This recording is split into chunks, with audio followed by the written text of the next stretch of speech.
my fellow millennials. What's up, everybody? Eat me, make families, guys. Now, I would have never thought growing up as a degenerate millennial, thinking that I was so cool and hip, that I would be one day up here on YouTube, telling people to eat meat, to eat more meat, and to make friggin' families. What a wild ride it's been for the millennials, right, guys? How many millennials out there in the chat, or how many parents of millennials in the chat? What's up, Victor? Damaged Goods. What's up, Swago? Diana. What's up, Diana? Transition Point. Oi, vegan. We got loads of people in the chat today.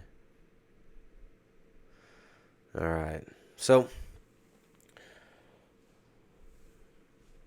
the soying of the millennials with vegan malnutrition ideology.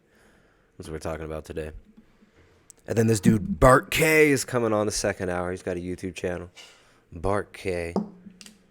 See what's up with this dude, Bart K. What's he all about? Mike says, what the frickin' hell is a millennial? I'm 38. Yeah, so I'm 30. I'll be 32 this year. Technically, I guess I'm a millennial. I'm a millennial. My brother's definitely in the millennial generation. My sister is definitely in the millennial generation. I don't know. Maybe I'm like a trans millennial. You know, I'm not technically a vegan. I'm a trans vegan. No, I am a millennial. Yeah, I grew up with Xbox. I grew up watching social engineering cartoons on TV. I grew up watching Captain Planet, Fresh Prince of Bel-Air. Spent my childhood playing in other people's imaginations. So what's up with the millennials, guys? What's up with our generation? I got tons of articles pulled up. I'm gonna have to do a kind of a series on. I'm reaching out to my fellow millennials. My fellow millennials out there. We've been duped, guys. We've been duped and we've been social engineered into the degraded society that we're members of now. Mike remembers Captain Planet. Captain Planet, he's the hero. Gonna bring population down to 0. What's up, David? Thanks, David. David's always throwing the super chats out there. David says, wow, I did not get the notification, but I'm here. Yeah. You know, I might have to sue YouTube for discrimination against trans people. You know, being a trans vegan, I have noticed that even before I came out as a trans vegan, YouTube was throttling down the amount of people that get the dang notifications. And this is a problem with many channels. You know, YouTube has essentially taken the role of television for the millennials, and I'm not sure that many of you even realize this. I don't think people really notice that the content that you receive, the notifications you get, the suggested content you get, is all algorithmically decided. And to what ends are these algorithms written? To who's writing the algorithms? Who's programming the AI that's programming you? You know, so YouTube, come on, let them get their notifications. I didn't know that YouTube was transphobic. I guess there's some people that didn't know I came out as trans vegan. Yeah, you know, I mean, I eat meat, almost exclusively meat, basically exclusively meat for like the last year and a half. But I'm still vegan, guys. I'm vegan, and I eat meat, and I will not be dehumanized. I'm a millennial. I'm a millennial too. All right, where's my more millennials think it's a priority to buy a home than to get married or have kids. We'll talk about some of this stuff later, but it's just a few of these common headlines here. New research shows that millennials are better at marriage, but only increasingly select few are tying the knot. The record low birth rate offers yet another sign that millennials are economically screwed. All right, so this constant programming about the economics of having children, the economics of having a family. Oh, I can't afford to have a family. Americans are having fewer babies. They told us why. Women have more options, for one. But a new poll shows that financial insecurity is altering a generation's choices. And this isn't just coincidental, guys. This is a part of a social engineering zeitgeist that's been going on for the past century. Let me see. I've got a, hold on. Let me make sure I don't rip my headphones out of the mic here. We'll see if I can find the page.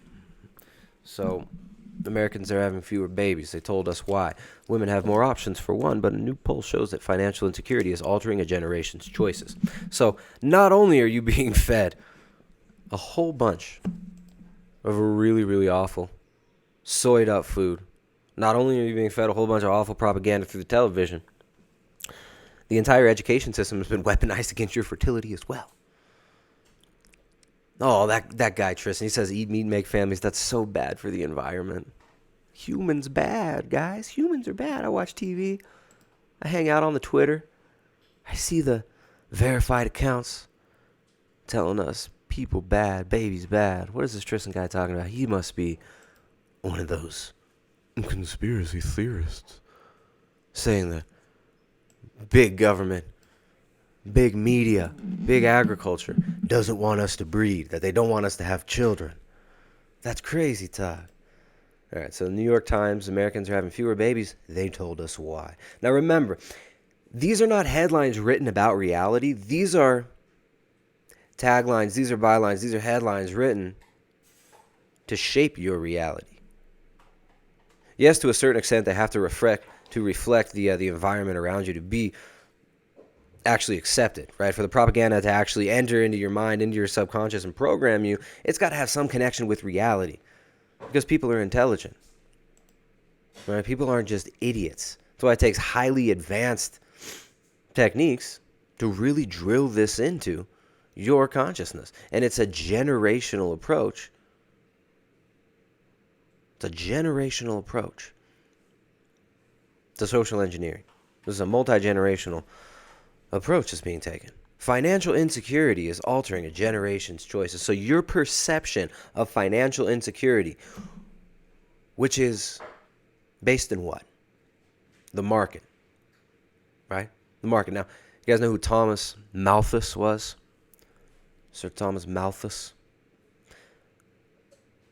Malthus was an Anglican. He was one of the British elite, one of the British scientific elite. I believe he was a member of the Royal Society as well. And Malthus came up with these kooky theories that there aren't enough resources for all the people on the planet, and that really soon, and this was in like the late 1800s, right? That very, very soon, we're not going to be able to feed the population. How did he know this? Well, he put fruit flies in a jar, and when the fruit fly population reached a certain point, they would all die off, because eventually they would run out of food and resources to sustain their life in a jar. Therefore, we must limit human population and control human breeding. He made all sorts of crazy suggestions on how to limit population as well. Some of those being moving poor populations next to swamps and marshes so that they would die off slowly, so that their immune systems would be taxed by disease. All right, so this is something that my buddy Jay Dyer talked about on one of his recent streams. I'm not sure which one. I think maybe it was on Boiler Room recently. And Jay mentioned Malthus actually making that proposal.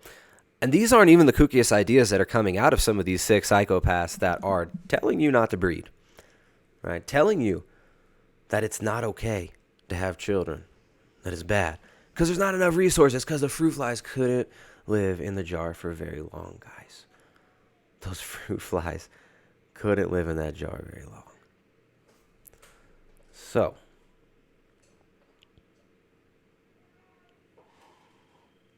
we get told, as the plebs, right? As we get told that meat is bad for the planet, that everything we need to sustain our life and every single byproduct of our life is the worst thing in the world. And the millennial generation was told that growing up. We were told this in the schools. It was kind of on the down low when I was a kid. right? The engineering wasn't that strong, but the shit that these kids are getting taught now are absolutely insane. So, you're given this schizophrenic, contradictory ideology that humans are bad, right? That might makes right. That there's no objective right or wrong, that it's all cultural relevance, it's all moral relativism. And essentially you're given a might makes right philosophy, social Darwinism. Interesting fact, do you guys know that the Satanic Bible is basically a plagiarism of a book from, I think in the 1920s, or maybe it was like 1913, a book called Might Makes Right. And this was a book just about social Darwinism as a philosophy. The grand narrative of Darwinism, ultimately teaching that we was monkeys, you was beasts, and non-human animals need to be treated with dignity. None of these terms, which they can even define, dignity, right? They're giving you a grand narrative and then giving you a morality structure built around this false grand narrative of might makes right, from goo to shrew to monkey to you to God, to AI, transcendent God, right? They tell you there's no God, there's no creator, there's nothing outside of your own mind. It's all just solipsism, right? You're given this entire false reality, right? As they push plant-based diets on you. And now, as they're giving animals human rights, aka humans animal rights, as they do this, you get told that having families is oppressive and expensive, right? It robs us millennials of the valuable time we could be spending earning money to pay carbon taxes to the people who print money and then convince us not to have babies.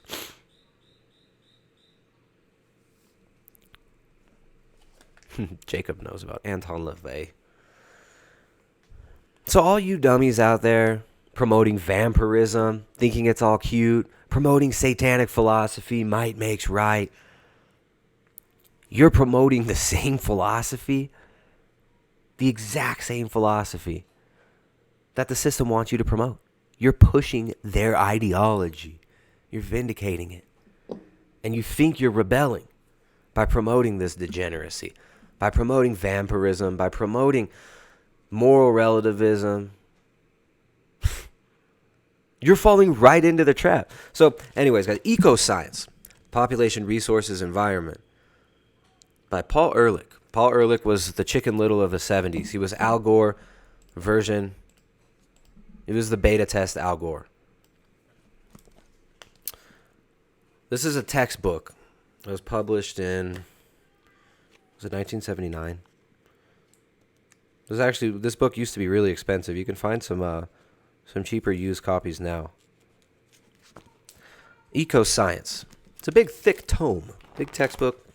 Population, Resources, Environment. Essentially all about how to reduce population and how to control all the resources.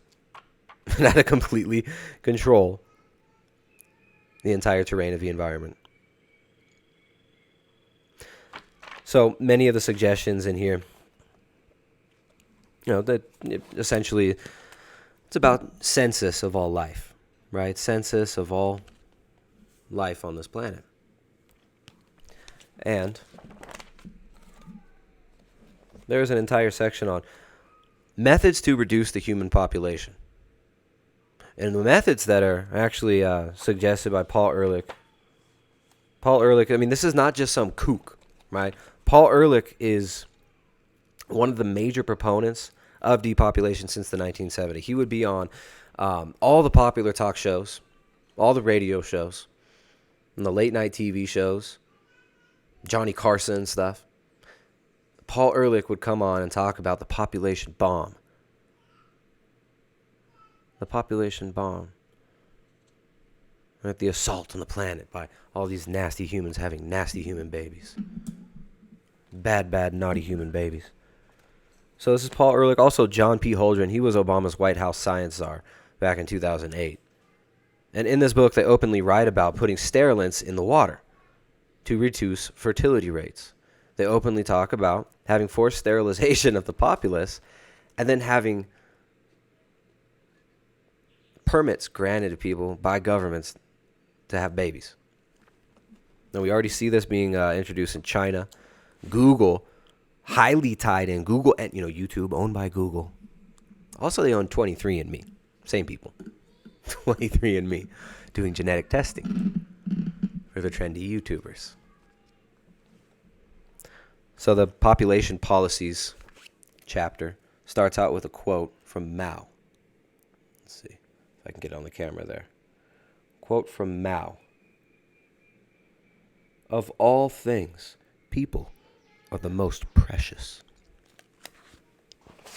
So a nice little tongue-in-cheek, double entendre stuff going on there. So what do we have to do? We have to reduce the rate of growth of the population, although not necessarily to zero. That's option 1.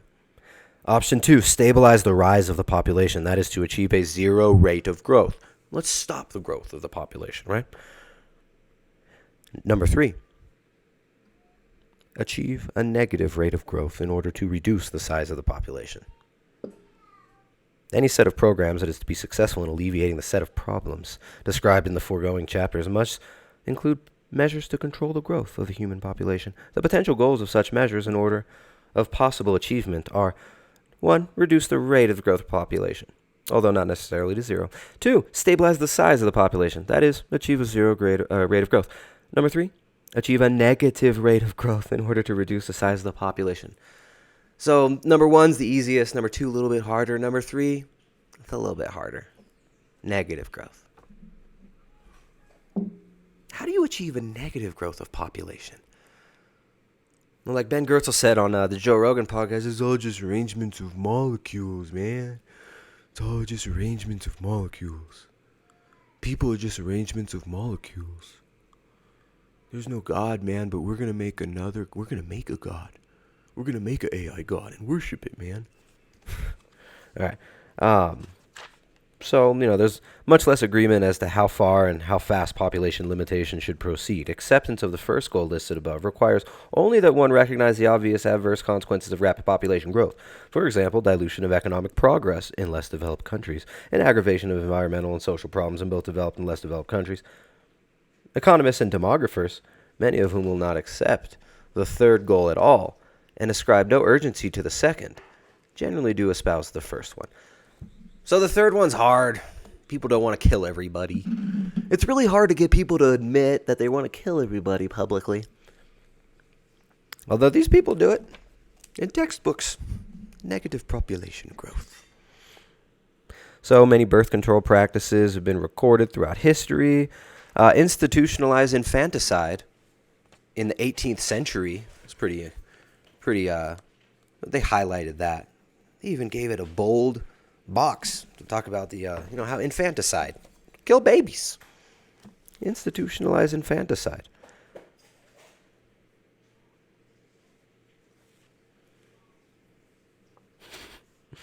Infanticide, which is viewed with horror today by prosperous people in industrialized societies, has probably always been practiced by societies lacking effective contraceptive methods. It was a rather common practice among the ancient Greeks, and Chinese and Japanese are known to have used it for centuries, especially in times of famine. In agrarian, warlike societies, female infanticide has often been practiced to provide a greater proportion of men or to consolidate upper classes. Only a century or two ago, infanticide was widely practiced in Europe in an institutionalized, although socially disapproved system, sometimes called baby farming. Baby farming. So, these are the people writing policy. These are the people being consulted by these people writing policy as well. This is madness, right? This is who has been programming the millennial generation. Openly talking about infanticide. Well, it was normal a few hundred years ago. There's tribes in Africa that still eat their firstborn child. And just like Richard Dawkins said, we must get rid of the taboo around cannibalism.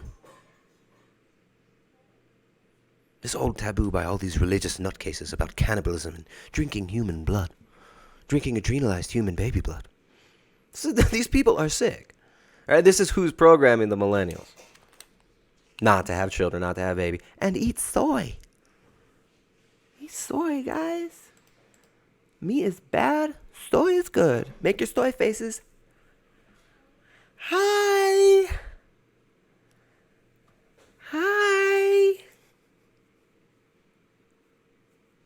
Hashtag cute boy. Hashtag 30-year-old boy. Soy face. So these are people who are so sick and so demented that they actually believe that it's their right to say how many people should inhabit this earth. How many people should be alive. They want to take a census of life. They tell you that your exhalations, that breathing, that being alive is evil. I think you exhale less CO2 when you exhale like this. Less CO2 that way. Take a picture. Hi, rootless. Hi, vasectomies.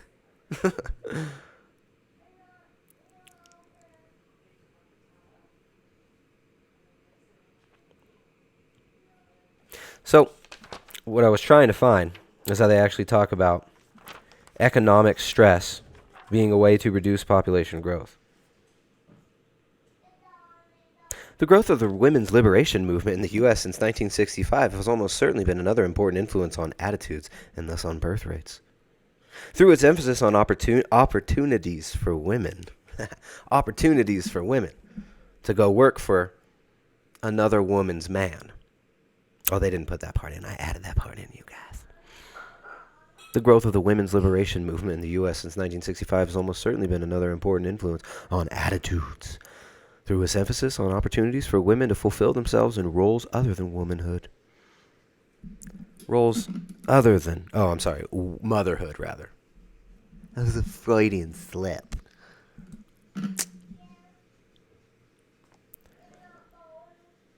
I mean, Freud being another one of these like total degenerates whose philosophy has been a part of this degradation of society.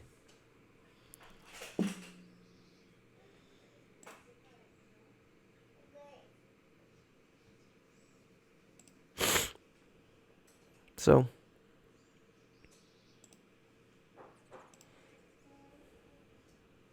the growth of the women's liberation movement will give women other opportunities other than being mothers.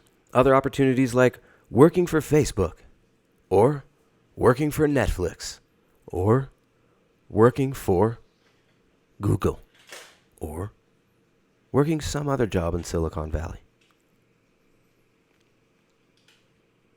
The establishment of low-cost daycare centers for children and tax reduction for the cost of childcare and household work was another suggestion. So here's another thing we saw with the millennials is, going to daycare. Right, everybody's parents both going to work. The breakup of the family unit causing you to be put in daycare, to be raised by people who don't give a shit about you. Right, women get told that being a mom is terribly oppressive, that you don't have any fun, that you don't get to do anything good now. You don't get to have any fun when you're a mom. Get a cat instead. Jessica Boer, 26, kissing her cat Kip at her home in Portage, Michigan. Like an increasing number of people in her generation, she does not plan to have children. Now we know we have a choice, she said. Great. So, essentially through propaganda, many people have just been convinced that having babies is bad. Right? Through people's inherent greed, through people's inherent insecurity, they're easily manipulated into this nonsense. Oh, it's my choice. It's a choice. My choice not to have kids. It was always a choice. There's a choice whether to be promiscuous or not. There's a choice whether to have kids or not. This is nothing new. It's just been drilled into your head what your choice should be, what the right choice to make is. Because the fertility subtly shapes many major issues of the day, including immigration, education, housing, and labor supply, the social safety net and support for working families. There's a lot of concern about why today's young adults aren't having as many children. This has all been studied, though, guys. This has all been studied. That when you give the pill and promiscuity and you promote hypersexuality, you destroy the family. You promote narcissism, hypersexuality, nomadism, and everybody's out there cruising around. Everybody wants to be on YouTube and traveling, not have kids. I'm not going to have kids. I just can't find... There's no man that's, like, good enough for me. I'm 35 years old. I weigh 190 pounds. I work at Facebook. Yeah, I'm trans. And there's no man that's good enough for me. That's why I haven't settled down yet. It's not because I have totally unrealistic expectations of life. And I'm totally past my prime, and I've wasted all my good years chasing money and paying off my student loans and being stressed about money and trying to get attention from my dad. I hate you, Dad. That's not why. It's because there's no man that's good enough for me. I mean, it's so sad. It's so sad. It's like, just guys don't seem to like purple-haired girls for some reason. But I was born this way.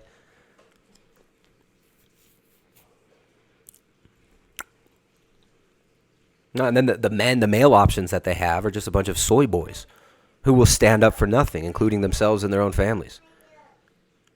Right? I mean, you're taught from a young age in schools. You're raised in these schools where you're taught to sit down, shut up, and listen to lies that are taught to you and dictated to you by a state. You've got state-mandated education. And guess what? You got the school lunch program. You get to eat Taco Bell and Pizza Hut and Arby's sandwiches when you go to lunch. Right? Mommy and daddy, they don't have time to make you food anymore.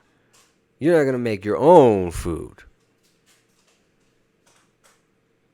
And bring your own lunch to school. You eat the school lunch, which is just brought to you by massive corporations. I mean, I grew up in California. We literally had Pizza Hut, Taco Bell, and Arby's.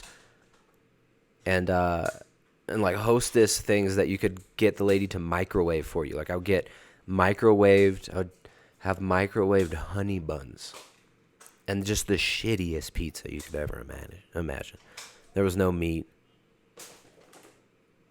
It was all...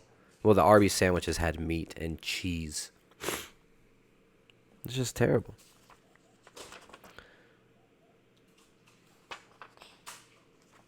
I'm trying to find... There's a great section on... in this book, Ecoscience.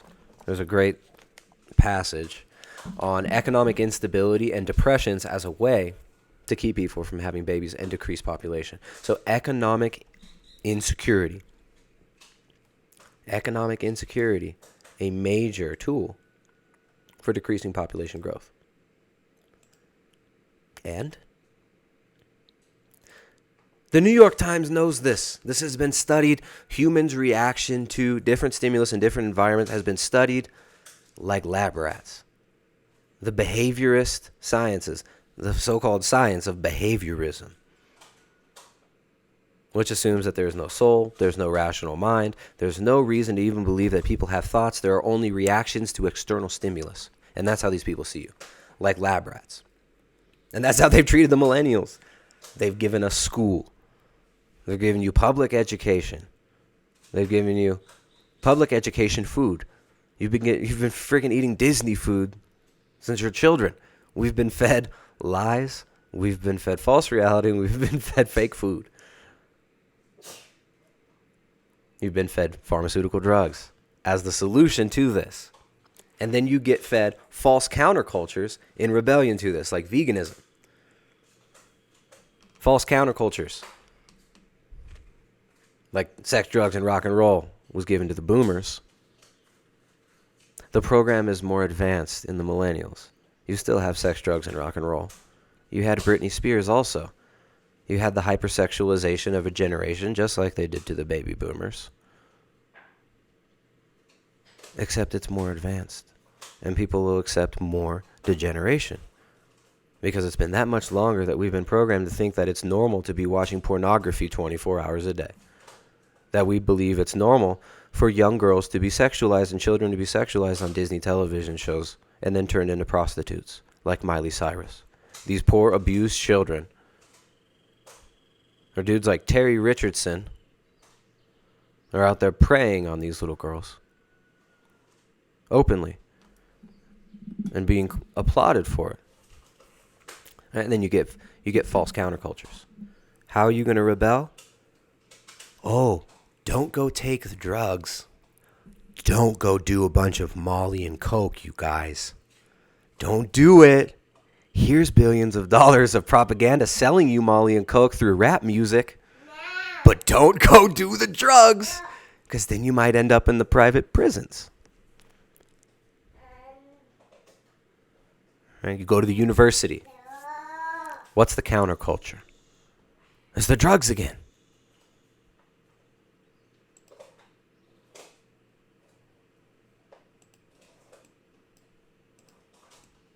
Right? And now it's not just acid. You're not just dropping acid. Not just dosing up on acid now. Smoking some DMT. You've got designer drugs. You've got all these research chemicals. 2CT7, 2CB, 2CI, bromofly.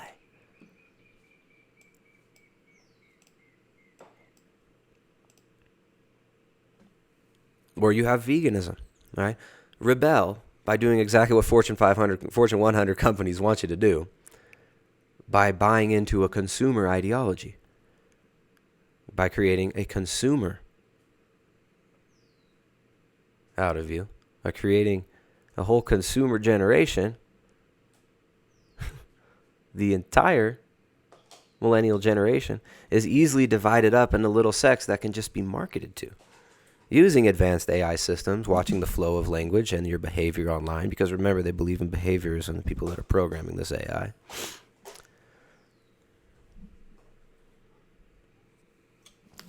And this is what we're given. What's up, Ryder? Whoa, come show me that. Here. Oh, we're talking to millennials. Do you know what a millennial is? Yeah. Is Daddy a millennial? No. Did you make those? Yeah. You built those? Yeah. Dude, those are awesome. Do you see you over there? Yeah. Yeah. Ryder's making cubes. Sweet, dude. Now what? You all done? You can go play with Ari? No. No? You hang out with Daddy? No. No? Mommy. Alright, later, dude. You're given Disney princesses that are horrified before your very eyes, hypersexualized, which you then act out in your life, right? That's why they give that to us, because we will go out and reenact the things that we've seen. They promote vampire culture in Hollywood. And they openly promote cannibalism on television. Richard Dawkins trying to normalize cannibalism. Making drinking human blood sexy with Twilight. All the cute little idiot teens. Oh, it's cute little vampires. They drink blood of humans in rituals. And they drink menstrual blood. And it gives them powers. But they're still so sweet and cute and handsome. And he has chiseled abs. It's ridiculous. You got dehumanizing culture that's feeding you a dehumanizing diet of soylent slop, telling you that it's not okay to eat animals, while promoting cannibalism. You had a CNN reporter ate human brains on national television. You guys don't believe me? CNN reporter eats brains. CNN reporter eats human brains on TV. Oh, there was backlash after CNN presenter eats human brain on TV. But don't be a bigot, guys. This was a nomadic religious sect. The Agori worship the Hindu deity Shiva, but reject many of the tenets of Hinduism and practice a range of unusual ceremonies, including cannibalism. While staying with the Agori, Aslan drank alcohol from a human skull, then ate a cooked piece of brain. He later wrote on Facebook, "Want to know what a dead guy's brain tastes like? Charcoal. It was burnt to a crisp." Yeah. Reza Aslan. He's like a Gen Xer. But he's living that millennial life. He's traveling. He's eating foods. He's taking selfies. He's like, hey, Mom, here's a human brain. Soy face. Human brain. Super edgy, godless.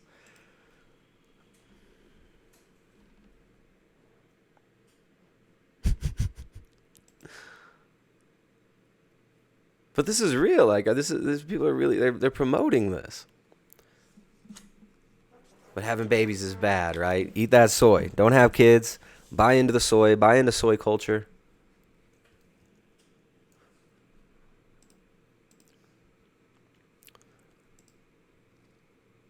And take antidepressants, right? Right? So they give you this whole fake reality, and they tell you that the classic books are evil, right? You know that they're getting rid of Little House on the Prairie books. My daughter loves these books. All right, they actually teach you a lot. These books actually teach you a lot. My daughter loves. Look, they're trying to ban these books. Little House on the Prairie controversy. NPR. Your tax dollars are going to this. Your tax dollars get pumped into this stuff. Little House on the Prairie is bad now. You know why they tell you Little House on the Prairie is bad? First of all, it promotes family. It's about Ma and Pa and Laura. And the book my little daughter's reading right now, it's the book about Laura's future husband. Right? So giving you the backstory on this boy. What's it called? Farm boy, Jessica? Ari? Yeah, Farmer boy. Why are they going to ban it? Why are they trying to ban it? Oh, because it's mean to the Indians. It's mean to Native American people that tell you. This is not what it's like. There's absolutely zero racism in these books at all. These books teach about family values. Everybody, all the good characters in the book believe in God. They believe in family, right? They have virtue and morals. That's why they're being destroyed. And they actually teach you how to live in a rural life, right? There's descriptions on how they make butter, how they milk their cows, how they train their cows, how they how they build their family. But we got to ban those books. Scrubbed from library award over complex racial legacy. So they're making it about racism. It's about racism. It's white supremacy because they had white children or something. So it's like, what's white supremacist? Who knows what they're going to come up with, right? Absolute insanity. Absolute insanity.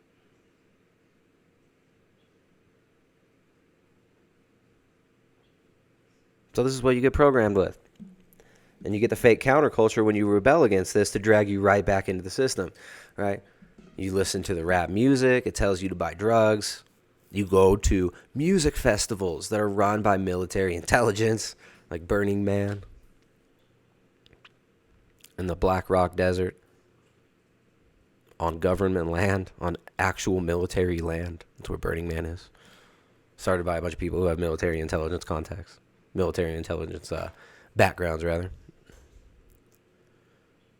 This is the millennial generation. We're soyified, you guys. Nestle plans vegan push with no meat burger, purple walnut milk. That sounds like a Lil Wayne rap or something. Purple walnut milk. It's like you got to mumble rap it. Nestle plans vegan push with no meat burger with purple walnut milk, bitch. Seeking millennial cred with alternative proteins to switch giant Caesar's vegan business reaching 1 billion in 10 years, bitch. For you millennials out there, I know you probably relate to that a little bit more. What's up, Chaya? Chaya Brandon, look at that beautiful baby in your arms. Look at that beautiful baby. This is who we're talking to. I mean, all you little LARPers in the chat here talking about your nonsense. All you little LARPers promoting vampirism. I'm not here to talk to you guys. I'm here to talk to the people that will have families, people that will pass on a legacy into the next generation, who will raise children, who will stand up to this bullshit. I'm not here to preach to a bunch of little nonsense, soyified, anti-human doofuses. I'm here to tell the people in my generation and the next generation that there's more to this than sterilizing yourself and buying into a freaking corporate marketed identity. A corporate one of the Fortune 100 revolution. There's more. You can still have families. Kurt's having a baby in a month. Yeah, dude. Congratulations, man. That's what I'm here to talk to. You folks who will have families. Me and my wife are expecting twins and can't wait to feed them meat, says Timothy. That's beautiful, man. Take care of those kids, man. Educate those kids. Right? I mean, what do we do? What can we do? What can we do? Carl Walmo says, survey says, drink menstrual blood. Yeah, exactly. You guys can, all you little dorks out there who want to go play your little games, you guys can go promote your drinking menstrual blood and your vampirism. But we're here to promote families and traditional values and actually doing something about this. So this is why first of all, we moved to a rural area, an area where other people think like us. That area happened to be in another country on another continent, but you could still do a similar thing without having to move too far off of where you're at. So moving into rural areas, actually getting connected to your local community, living in an area where your local community, Fiora Divinis, what's up, lady? Throwing $20, $19.99. Thank you, Fiora Divinis. I can't believe my audience. I really feel super fortunate, super blessed to have certain people here in the audience whose names I see. I love it. Thank you. Some of these names popping up here, I see you guys consistently. You guys elevate me too. Right? Because just getting up here and talking about this stuff, it does open you up to a lot of criticism, to a lot of haters. Everyone's a hater who disagrees. No, but people don't like to hear this. There's nothing that's more hated than the truth. So you can do things like moving to a rural area, have children, stop chasing money and buying into the social engineering nonsense. And you can move to an area where your local community actually still does have control of resources. There are areas like that. If these vegans came into this town, if they came into any town in Ecuador, these vegans that you see online, LARPing about, getting rid of your ability to actually eat meat, if any of these people came into one of these communities and started trying to spread their nonsense, they would be shunned and kicked the fuck out of here. And there are and most communities in the real world, well, most small towns, and I'm not talking about the big socially engineered cities, these people couldn't be spreading all this propaganda. They eat meat bad, rural people bad. They could not. They couldn't. They would be laughed out. They would be shunned, or they would be reprimanded and shamed until they corrected themselves and quit being little fucking doofuses. Yin Yang, what's up, dude? Thanks, Yin Yang. The truth sets you free. And yeah, exactly. And where does the truth come from? The truth doesn't come from me. I don't make up the truth. You don't make up the truth. Now, there's no perfect place to live, but you can live in rural areas where you know your neighbors and where you know if something were to happen that they are not pussies, that they would stand with you, right? Who would you rather have as a neighbor? Let's think. Dr. Sean Baker or Happy Healthy Vegan? Who'd you rather have as a neighbor? Carnivore. Raises his own goats. Lives off the land. Works with his hands. Or Goji Man. Or Vegan Gains. Who would you rather have as a neighbor, Dr. Sean Baker or Goji Man? All right, so create real communities. And sometimes that can start with online communities and then branch out into the real world, but really creating real communities. And teaching morals actually has to originate in the family, right? It has to start in the family. Creating a solid moral background, a solid worldview for your children to stand on is necessary too. And that does not happen in schools. That doesn't happen in public schools. In fact, the public schools are there to destroy that and to erode that and to give you moral relativism, to teach you social Darwinism, and to break you. And at the most vulnerable points in your life, when you're the most immune compromised, you get to get an extra vaccine dose too. Isn't that great? Right before you go to 8th grade, high school, and college, you get an extra dose. Got to get that MMR vaccine one more time. Let's get that HPV vaccine. You've only had 12 HPV vaccines, 12-year-old Johnny. 12-year-olds, got to make sure you don't get that HPV in your throat. But there are solutions to this, but the solutions are not what people want to hear. The solutions are not drink menstrual blood. The solutions are not be satanic. The solutions are not all this bullshit that you're fed.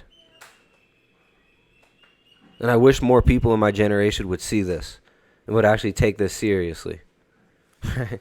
But there are a lot of millennials that are genuinely freaked out about this. They're like, dude, I want a family. How the hell am I going to do it?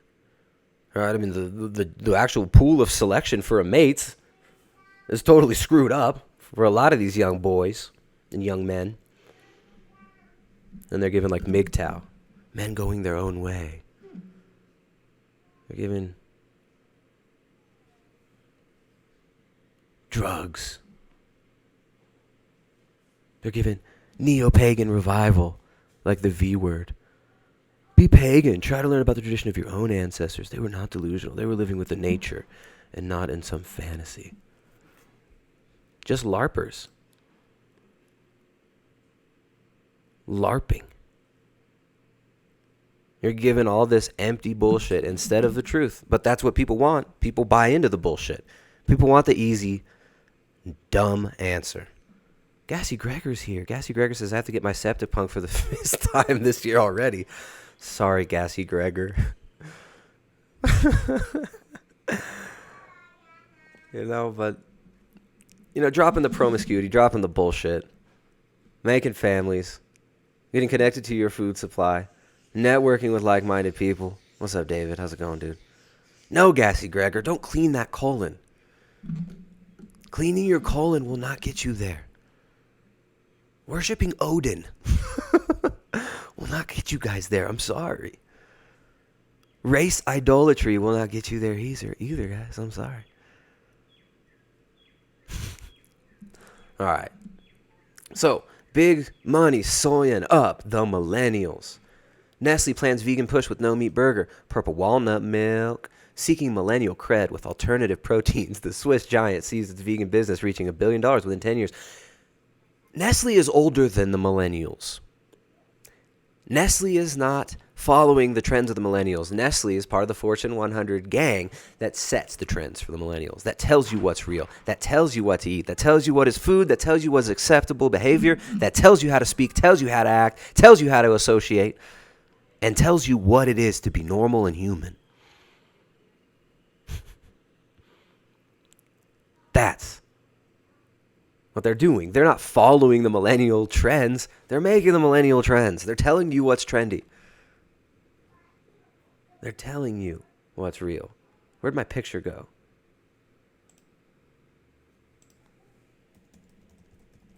Millennial.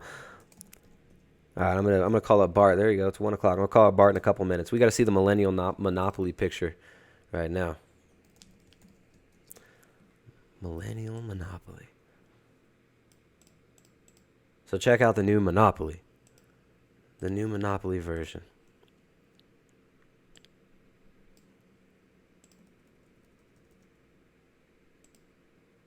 Let's get a bigger one.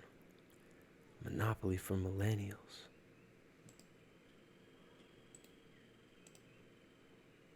Forget real estate. You can't afford it anyways. Can't afford it anyways.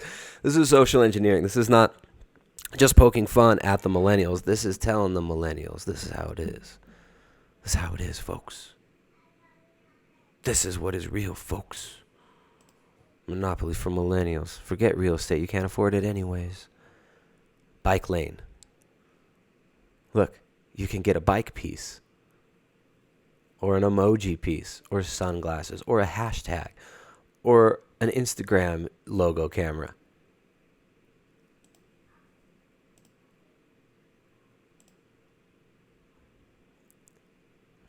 Look at all these LARPers. These triggered little... Look at all these triggered neo-pagan LARPers. They LARP so hard, don't they? They LARP so hard.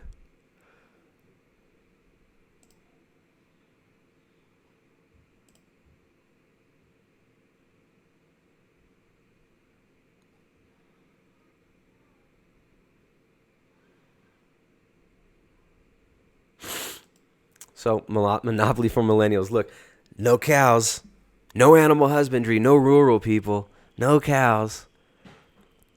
The cow crossed out. And then you've got the leaves, the green leaves. Yay, leaves. Clothing with a question mark? What am I going to wear?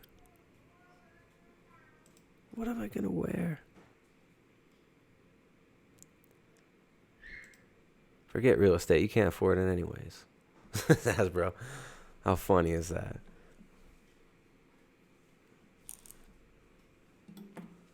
All right, I got a few minutes left. Let's see. Where's Bart? Bart K, you're supposed to come on right now.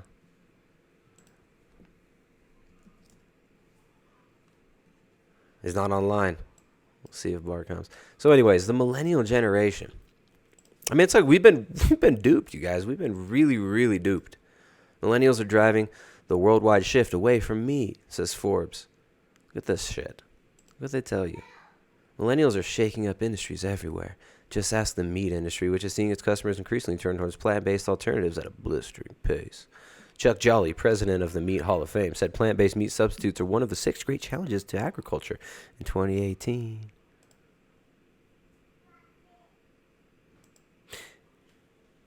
You may not have noticed, but there's been a global shift away from meat in recent years. That's actually a lie. That's a total lie. A full 70% of the world population reportedly is either reducing meat consumption or leaving meat off the table altogether.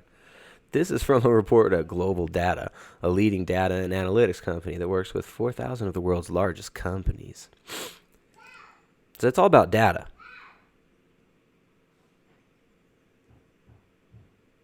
It's all about data.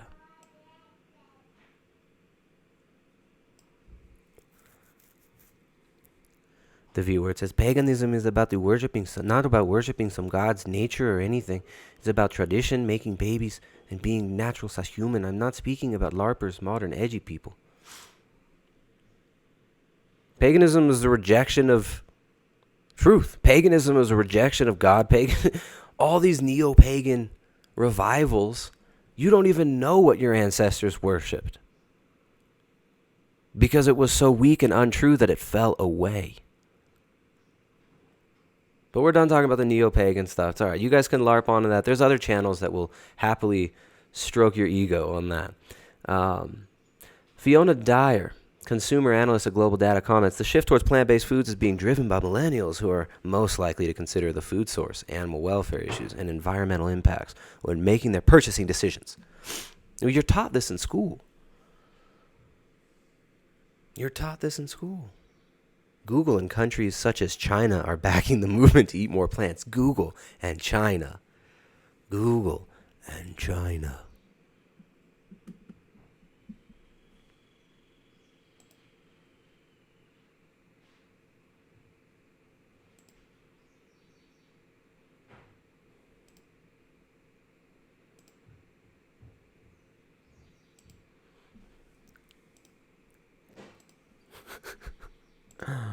Look at all these little triggered LARPers. Yeah. Now, I let you guys go for a while. accident. I let you guys go for a while, but then you just get the boot. All right, so where's Bart? I'll give you another 15 minutes. I told Bart the exact time that we were doing this, but he's not ready yet.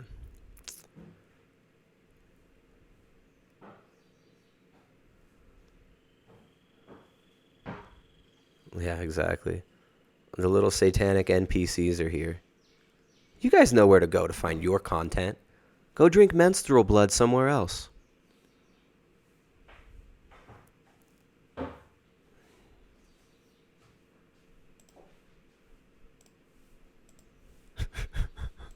Alright. Some of these names I've just seen for way too long. You guys are just idiots. Get out of here. Peace. Alright.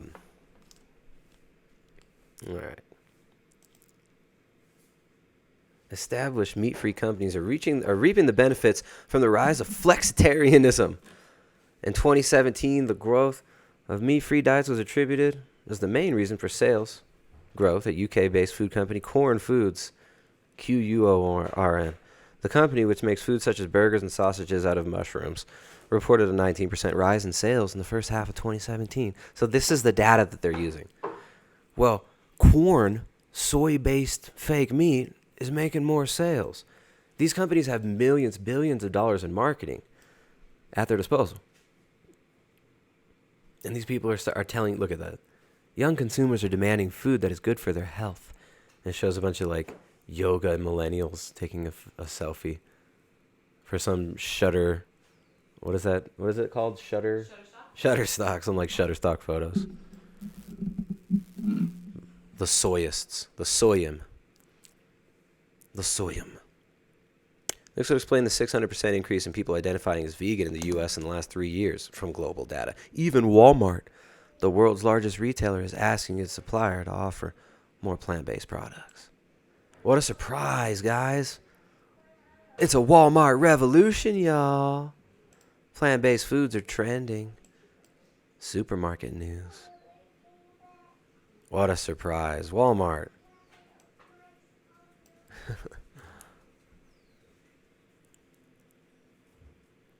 Freely. People talking about freely. What's going on in the chat now? Oh, look, the LARPers are gone. They must be taking their menstrual blood drinking break.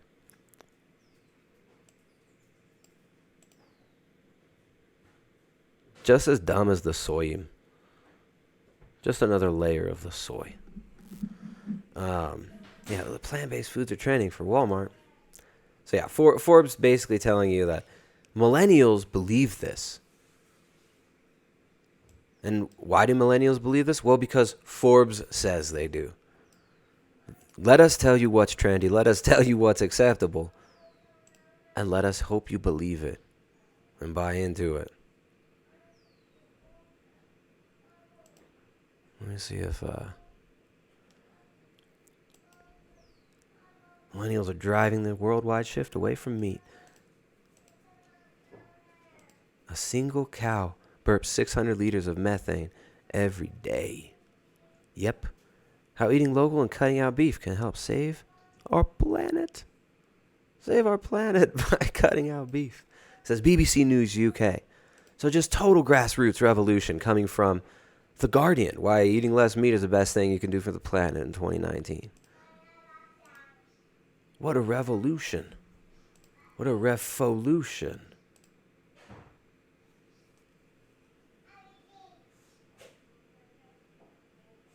The revolution will be televised.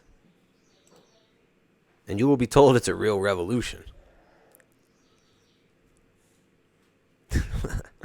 This is what you're given, millennials. This is what we've been told is real, right? And what's true. Nonsense. Look at these degenerates. Look at these degenerates pushing this stuff. Miley Cyrus, Beyonce. These are whores who will say anything for money. These are whores who will say anything with money, for money. All right. Now, let's check out this little propaganda piece here. This is a funny piece from Bloom.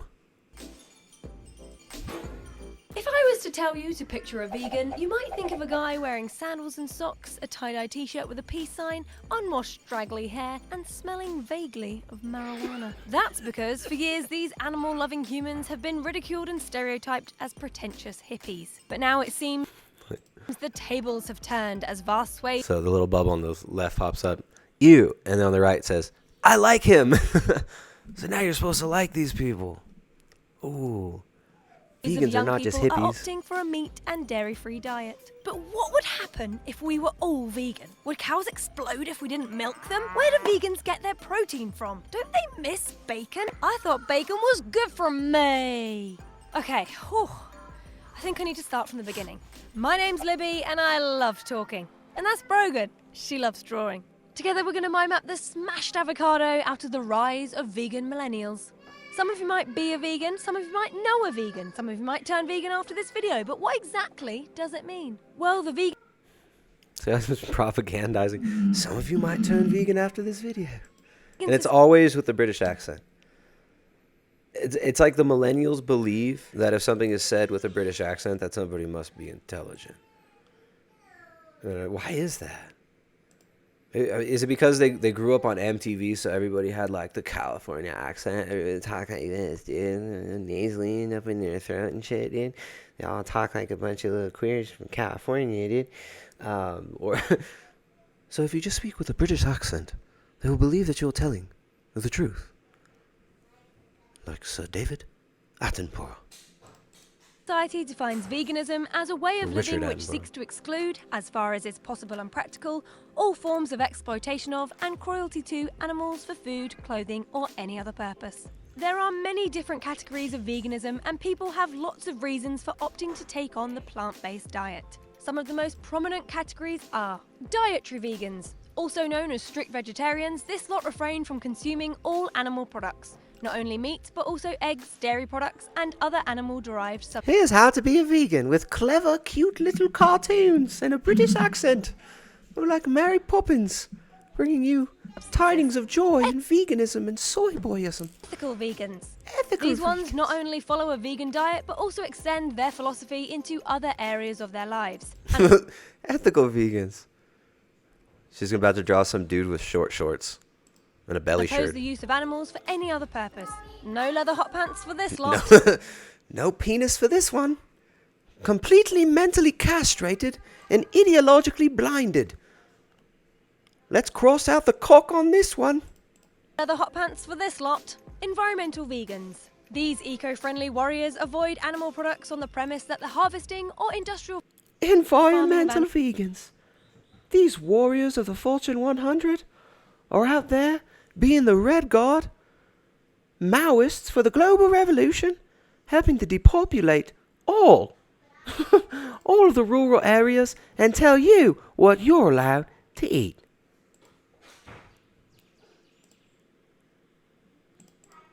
animals is environmentally damaging and unsustainable. The number of vegans in the UK has risen by a whopping 350% over the past 10 years, with 42% aged between 15 and 34.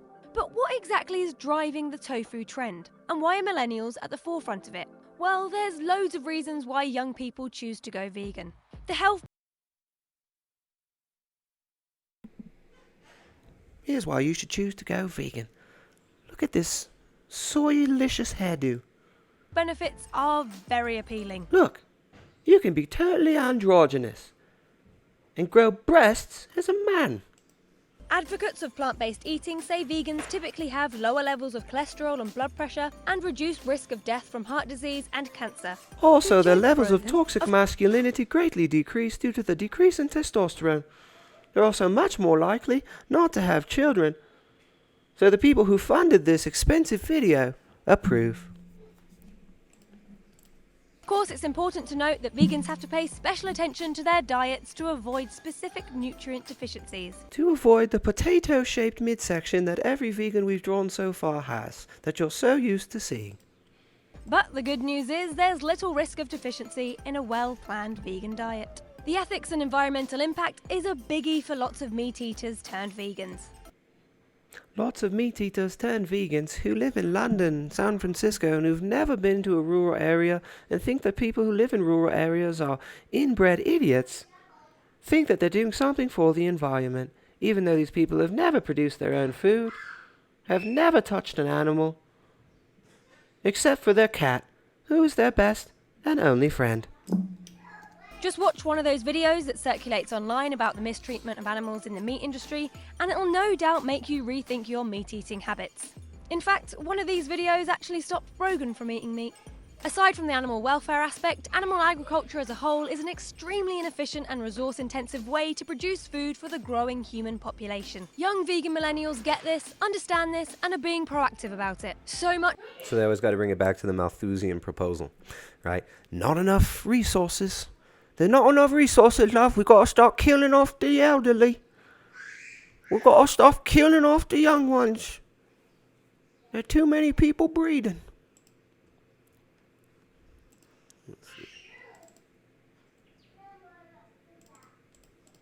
for the common misconception that millennials are lazy, entitled individuals that don't care about anyone other than themselves. Brogan, you're killing me with these jokes.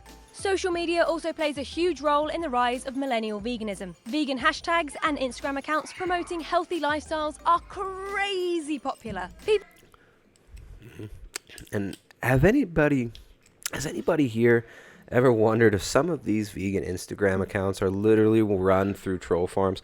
I mean, we all know that Fortune 100 companies pay people to go out and advertise on social media using fake accounts. This has been done for various purposes. One of them advertising. Another one, which gets talked about very little, is social engineering. People talk about interference in elections and stuff like that.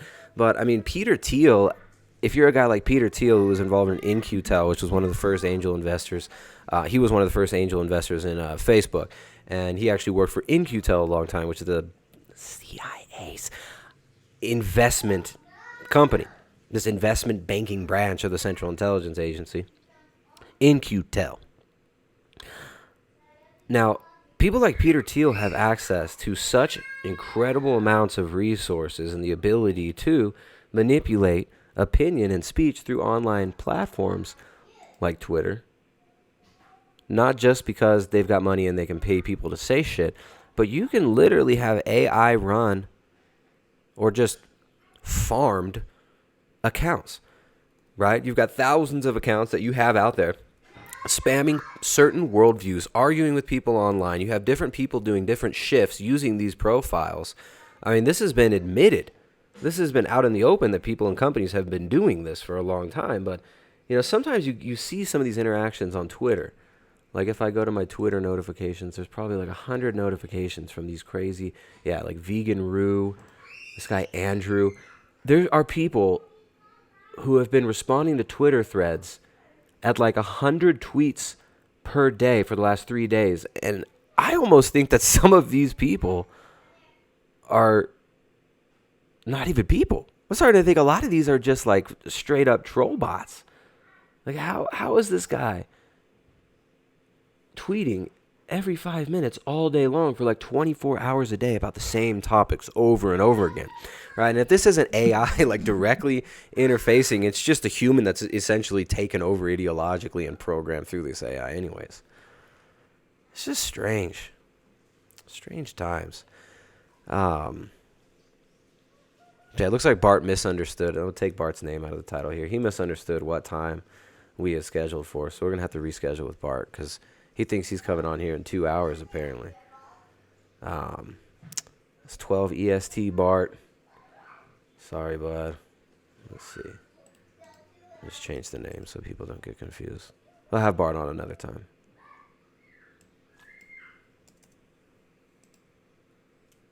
All right, let's finish watching this video. Love taking pictures of what they're eating and putting it on Instagram. And vegans are no exception to this rule. A vegan burger will get a whopping 11,000 likes. If you put a vegan burger on your Instagram, you'll get a whopping 11,000 likes. Imagine how much pussy you can get with all those likes.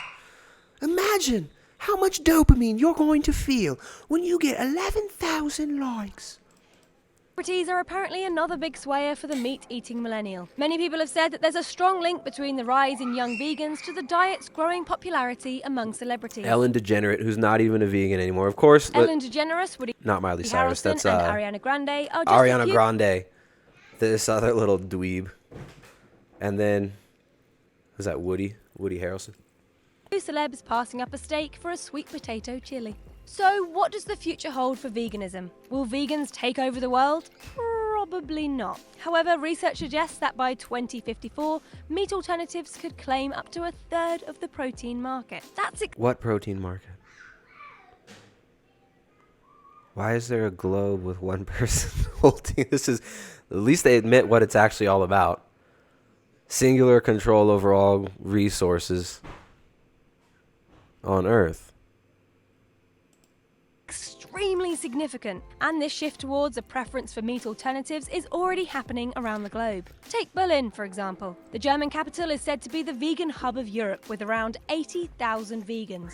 That's 10% of the total number of vegans in Germany. The city has 43 vegan restaurants to choose from, with soy ice cream shops galore and even a 100% vegan pizzeria. Plus, the public perception of veganism is changing fast, and millennials are certainly at the core of it. It's no longer an extreme lifestyle. It's easy and accessible. You can stroll into any supermarket and be confronted by a huge range of dairy. You can stroll into any Walmart and buy a new identity. Buy that soy burger and get 11,000 likes, love. Free milks and other vegan-friendly products. So maybe the Simpsons were wrong. Maybe you can win friends with salad after all. You can win friends with salad. You can win friends with salad. Okay. Thank you for watching the rise of vegan millennials Mind Mapped. We love you all, even you pesky meat eaters. Mind Map you later. Love you all. That's not even a vegan channel, too, guys. What is this?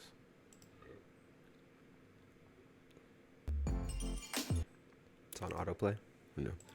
I mischievous. Maybe this will get Christian out of bed. Jocking the freaks, clocking the door. Time to get up, babe. Alright, this Morning, is what everyone. they want from millennials. They want you living in vans. They want you being nomadic, rootless, childless, economically enslaved, in debt. This is crazy. As usual, I have fought to get out of bed. This guy, you can't even see him. He's in there. That little guy's in there. He is still asleep, even with the lights on. Babe? Yeah, he's completely asleep. So I'm gonna make breakfast. He's gonna keep sleeping. I think we're gonna do some, usually we do this for dessert. Usually I do like a cranberry apple sauce. And I'll put chia seeds in there. It's like really, really healthy. You barely put anything except for that. And it's really, really yummy. We love that. We're gonna do it for breakfast, but we don't have apples, but we have pears. So I'm gonna try it with pears and we're gonna see how it goes. Look who's up! Yay! I gave him a quick and relaxing Fumomo, otherwise known as a quick and relaxing thumb massage. Then he told me that he was snuggle deprived and that I should come. And I snuggled him for 30 minutes straight this morning. It's like, oh man, that millennial life. And Up in the van, rootless, beliefless. Man. Yeah, I don't know. I thought this was an interesting title. What we eat in a day, vegan van life. I mean, it's so millennial, right? probably put something like cornstarch in here or whatever to get it What else do they do? super focused. I'm and hungry. fresh. You hungry? So you ready for lunch? hungry. Like 3 hours overdue. Let's go. Let's lunch it up. Let's go. So ready. Welcome to part 2 of our eating day, where we're actually gonna get Asian. Yay. What are we eating? We're gonna eat ramen. Vegan ramen. Right. Like, it's your own little... This is what they want, though. I mean, this is what people like John P. Holdren love. This is why these people write these textbooks. Oops. Where you guys can't see that browser anymore. Let me find it again. What we eat in a day. You know, I mean, These people aren't thinking about having children. These people aren't thinking about bigger social issues. These people have no knowledge of geopolitics, no knowledge of what their choices as human beings affect. They don't think of anything bigger than themselves. They're just thinking about the hashtag millennial van life. We've had enough. So we just finished up our ramen meal, came back to the shop, and we found a friend. Soy face! This is Kat. Nice to meet you, team. Welcome to 5 Stones. It is now 10 o'clock, actually. Ridiculous. So now we're going to work on dinner. We ran out of quinoa. Get ready for this. It's going to blow your mind. So we mixed quinoa and rice. Ooh. Quinoa and rice. For us, a Buddha bowl is It's called a saponin soup. Nice lectin soup. I feel like kind of like how a salad is. Like you just basically, you have a base. This is our base. You have a general taste you're going for. But most of it is just like throwing together whatever's extra in your fridge. Yeah. Right now our fridge is finally starting to skimp a little bit Cool. after our big old win. So we've got the remaining lettuce. Okay. Delicious. 2 avocados. Okay. Or, yeah, 2 avocados. 1 for each.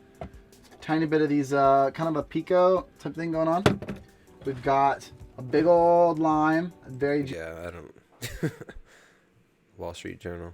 Tasting the world's first test tube steak. Steaks we have produced in a lab setting. I think this is going to be the greatest revolution in the history of modern agriculture.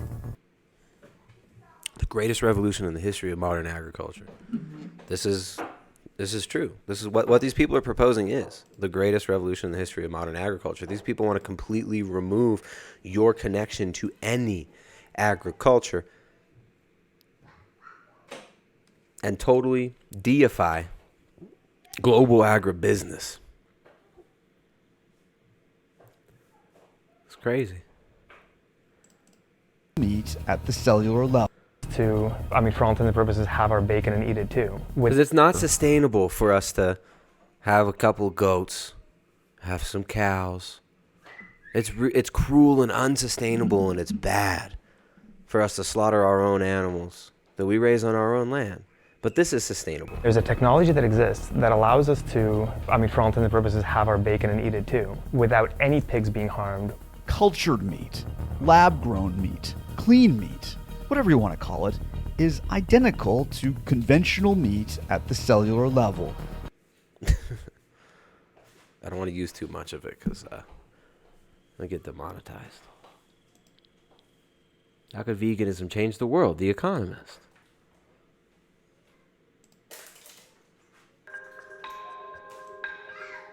By 2050, the world's population could approach 10 billion.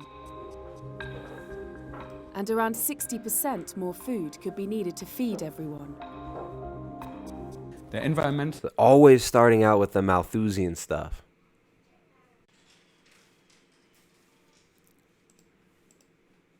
impacts of the food system are daunting.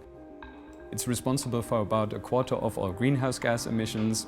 It uses about 70% of all freshwater resources, and it occupies about 40% of the Earth's land surface. So that guy that's attached to that nose right there, that's Marco Springman. Remember that face behind that nose. Marco Springman. Let's look him up, actually. I'll give you guys some stats on Marco Springman. Futureoffood.oxford. He's an Oxford guy. Marco Springman.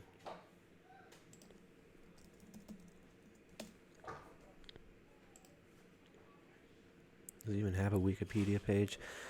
He is the guy who proposed the meat tax. Marco Springman is the guy who proposed taxing meat. Right? So the same narrative getting used to push carbon taxes for you exhaling, because that's bad. For you having children, you're going to have to pay carbon taxes. Every single thing you do, these people want you to pay taxes for, to international banks, the same banks who have funded both sides of every war for hundreds of years. These people want you to pay carbon taxes and now meat taxes. Look at that toupee he used to have. He looked better with that. Distributional impacts of national and global climate policies is what he focuses on. So these are a bunch of sick psychopaths who think it's their right to tell you how you can use your land, your resources. They think all water on the planet belongs to them, all food on the planet and all people on the planet belong to them. Marco Springman. Food-related emissions could increase to 50% by 2050 and fill up the total emissions budget that we have in order to avoid The total emissions budget that we have. dangerous levels of climate change. Listen to this disgusting. Whew! These people think that you guys having children is the major problem in the world. That people existing is the major problem on the planet. Global Interest in problems vegan need food has global been booming solutions. across the rich world. A major study has put the diet to the test, analysing an imagined scenario in which the world goes vegan by 2050. If everybody went vegan by 2050, we estimated that the food-related greenhouse gas emissions could be reduced by 3/4. Cows are the biggest emission contributors. Bugs in their digestive system produce methane, and deforestation for their pasture releases carbon dioxide. Carbon dioxide, the same thing that your child exhales, has been declared a toxin. Your toxic children. These gases warm the planet. Just the most dumbed down narrative. And people believe this shit. People believe it. That we're going to be enlightened now. Enlightenment now, Steven Pinker says. It's all just arrangements of molecules, man. Said what's his name? Ben Goertzel on Joe Rogan. How could veganism change the world? The Economist. So check this out. This is from last month, November 27th. Interesting little video here. I'm not going to play the whole thing. Try not to get demonetized. Survey finds 81% of millennials purchase food based on protein content. But that doesn't mean they're buying meat. They're buying that soy.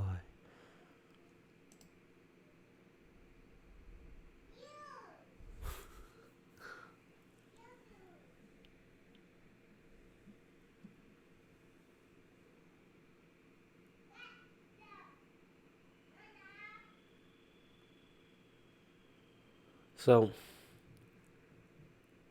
I think another major part of the millennial social engineering thing has been we weren't taught how to make food, right? Like, you had school lunches, and they were all given to you by the Fortune 100. You grew up eating school lunches, and it was Taco Bell and Pizza Hut.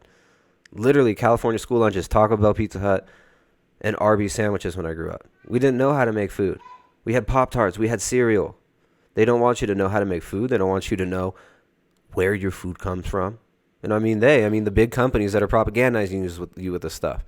The same parent companies own things like The Economist, The New York Times, The Washington Post. Your entire media is consolidated. YouTube is owned by Google. The same companies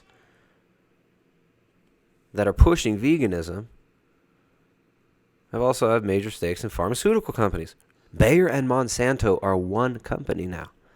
Bayer and Monsanto are one. Plant-based foods are trending at Walmart.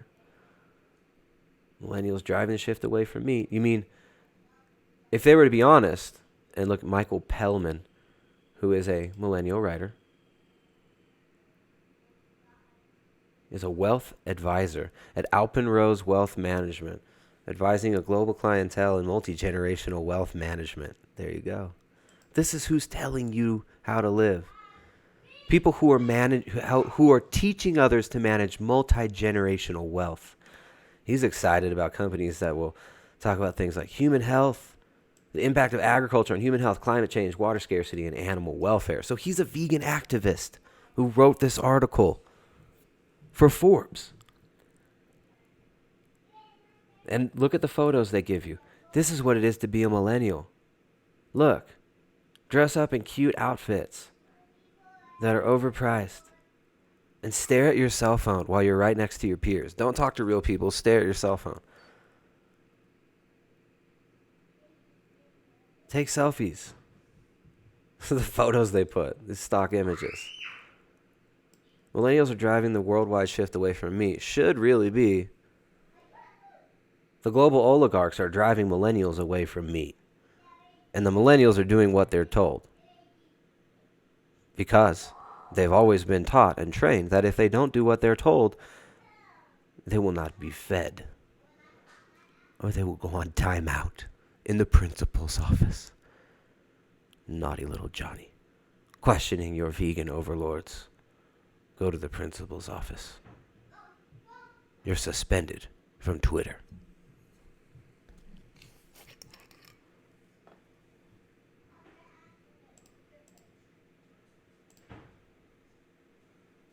So while CNN at the same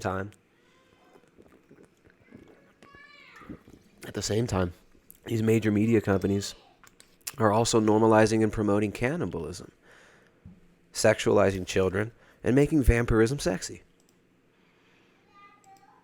Promoting people like Marina Abramovich, promoting witchcraft, promoting Satanism. Antidepressant use in U.S. soars by 65% in 15 years. The antidepressant generation. I think our experiment failed, a young graduate student told me, referring to our attempt to take her off the antidepressant she'd been off for 7 years.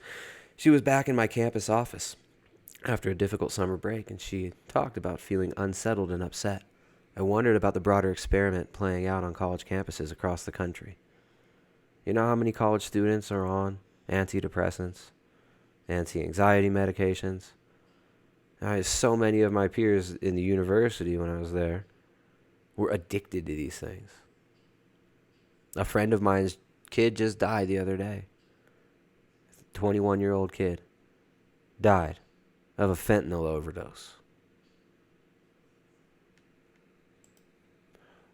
Are millennials too strung out on antidepressants to even know who they are? Says the Smithsonian back in 2012. And again, the headline is the most important thing in modern propaganda. Usually the first and last paragraph, relatively important, and they'll throw some images in there. This is a very short article. The Prozac nation raised youth of the 1990s have grown up, and today's teens are even more heavily medicated than their predecessors 2 decades before. How lovely. How lovely. 2 decades before, they were doing the illegal drugs. They had the benzos. The LSD was still around. All these other government drugs, establishment-approved drugs, pushed on the baby boomers. Now it's the Prozac nation. The Prozac nation raised youth in the 90s have grown up, and today's teens are even more heavily medicated than their predecessors 2 decades before. But what is the emotional price of taking antidepressants or attention deficit hyperactivity medications for years on end, especially during a person's most formative stages of adolescence? Well, they've studied this on rats. They've studied this on people. They know what happens. They know what happens to your brain when you're on these medications long term. They know what happens to your fertility when you're on these medications long term. What's more interesting is what you get to experiment with when you have mass media, plus the mass drugging and mass hypnosis of people using these techniques. That's even more interesting. How deep they've ingrained a lot of these habits in people. Drug-seeking behavior. Millennials aren't having kids, and why that's a problem for baby boomer real estate and retirement. Oops. Millennials have been trained also not to take care of the elderly, not to hang out with their parents, not to hang out with their grandparents, not to connect with older generations, not to have any respect for anything. We've been trained to leave all our family behind and seek our own pleasure. After 30 years plus in her career, Donna is counting down the months until retirement. She gleefully shares with me everything she has planned for when she can do whatever she wants, whenever she wants. Like what? What do you want to do? We've been trained in this nonsense to think that actually like working, moving things around isn't good.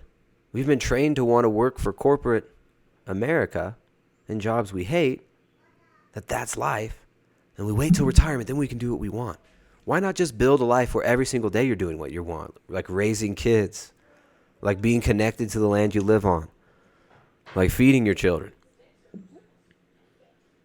Now, this is why rural people are more happy. Until their resources start being attacked, their way of living is attacked, like it has been in the last 30 years by big agriculture in the U.S., so the rural people have basically been genocided in the Western world. But rural people who work with, even people in cities who work with their hands, are much more happy, right? Like, I'd way rather hang out with a mechanic than a programmer.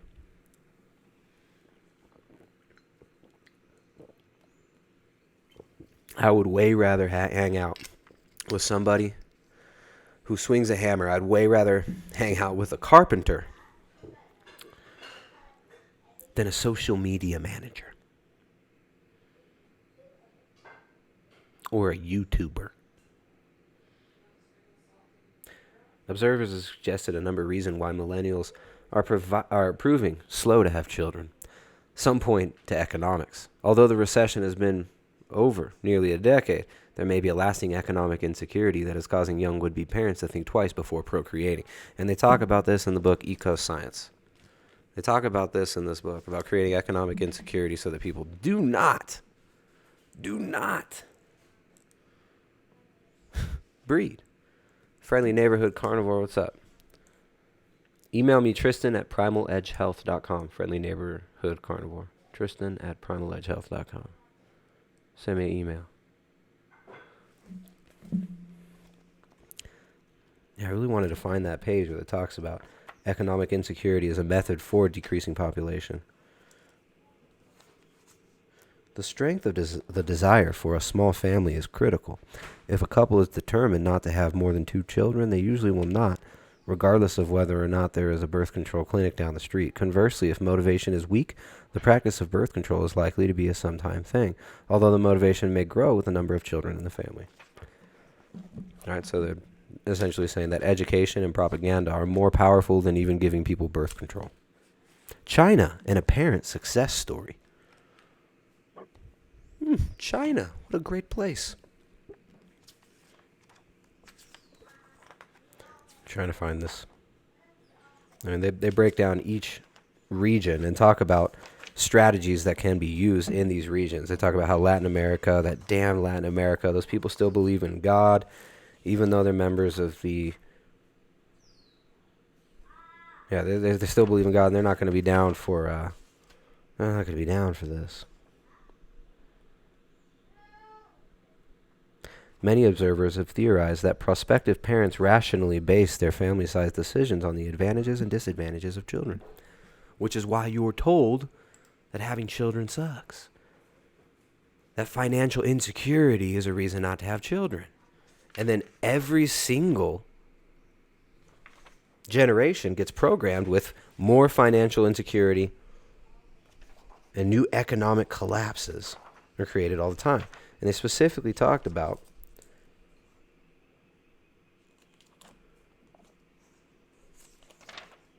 the Great Depression and depressions. And I thought I marked that page, but I'm not able to find it. Population controls, direct measures. They talk about putting drugs in the water. In countries that are affluent enough for the majority of citizens to pay taxes, tax laws could be adjusted to favor working wives and small families. Other possibilities include the limitation of maternal or educational benefits to 2 children per family. Involuntary fertility control. Here's a great section. The third approach to population limitation is that of involuntary fertility control. Several coercive proposals deserve discussion, mainly because some countries may ultimately have to resort to them unless current trends in birth rates are rapidly reversed by other means. And this is in the 1970s. We have such a surplus of food now. Nearly 50% of the food gets thrown away in the United States. In the 1960s, it was proposed to vasectomize all fathers of 3 or more children in India. The proposal was defeated then, not only on moral grounds, but on practical ones as well. It's just not practical. It's just not practical. A program of sterilizing women after their second or third child, despite the relatively greater difficulty of the operation of vasectomy, might be easier to implement than trying to sterilize men.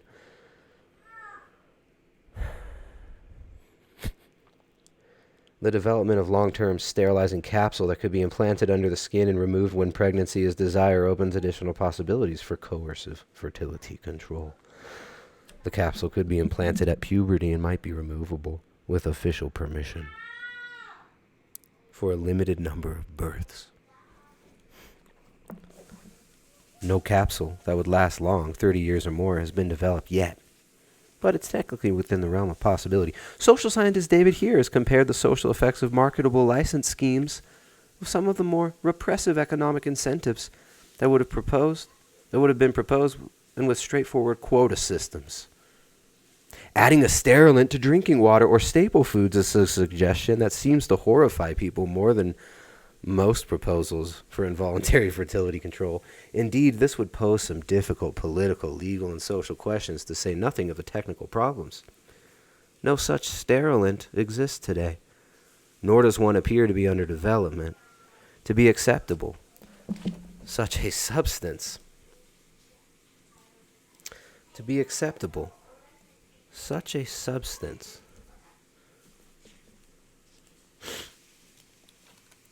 would have to meet some rather stiff requirements. It must be uniformly effective, despite widely varying doses received by individuals, and despite varying degrees of fertility and sensitivity among individuals, it must be free of dangerous or unpleasant side effects. And it must have no effects on members of the opposite sex, children, old people, pets, or livestock. Physiologist Kevin Ketchell of Tufts University School of Medicine suggested that a sterilant could be developed that would have a very specific action. For example, preventing implantation of the fertilized ovum. He proposed that it be used to reduce fertility levels by adjustable amounts, anywhere from 5 to 75%, rather than to sterilize the whole population completely.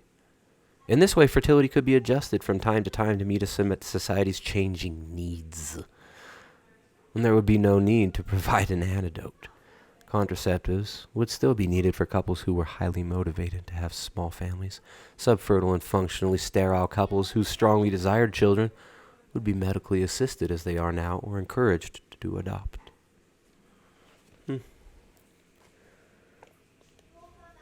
To formulate effective population control measures, much greater understanding is needed about all people's attitudes toward reproduction and how these attitudes are affected by various living conditions, including some that seem virtually intolerable to people in developed countries. Even more, it is essential to know what influences and conditions will lead to changes in attitudes in favor of smaller families. So changing your attitude, changing your beliefs, that's where it's really at. It's not about physically going and sterilizing you. It's about telling you what's good, what's trendy, and what's acceptable. Don't have babies. Don't have children. Have jobs. Building AI systems for Google and Facebook.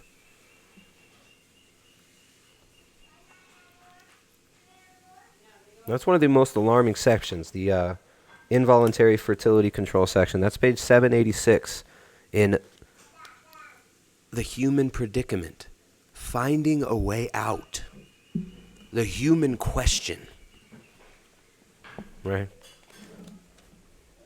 And people think genocide comes stomping in, goose stepping with this, with a arm up in the air screaming Heil Hitler, that's how genocides happen. That's not how genocide happens. Genocide happens through propaganda.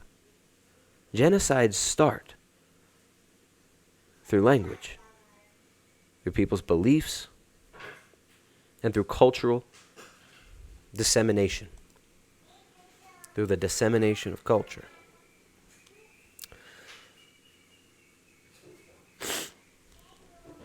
The record low birth rate offers yet another sign that millennials are economically screwed. When we had our kids, when we started having children, we had Ariana, we didn't have shit. We didn't have shit. You know what we did have? We had faith that what we were doing was good and right. We had faith that reproducing and having children was good. That life is good.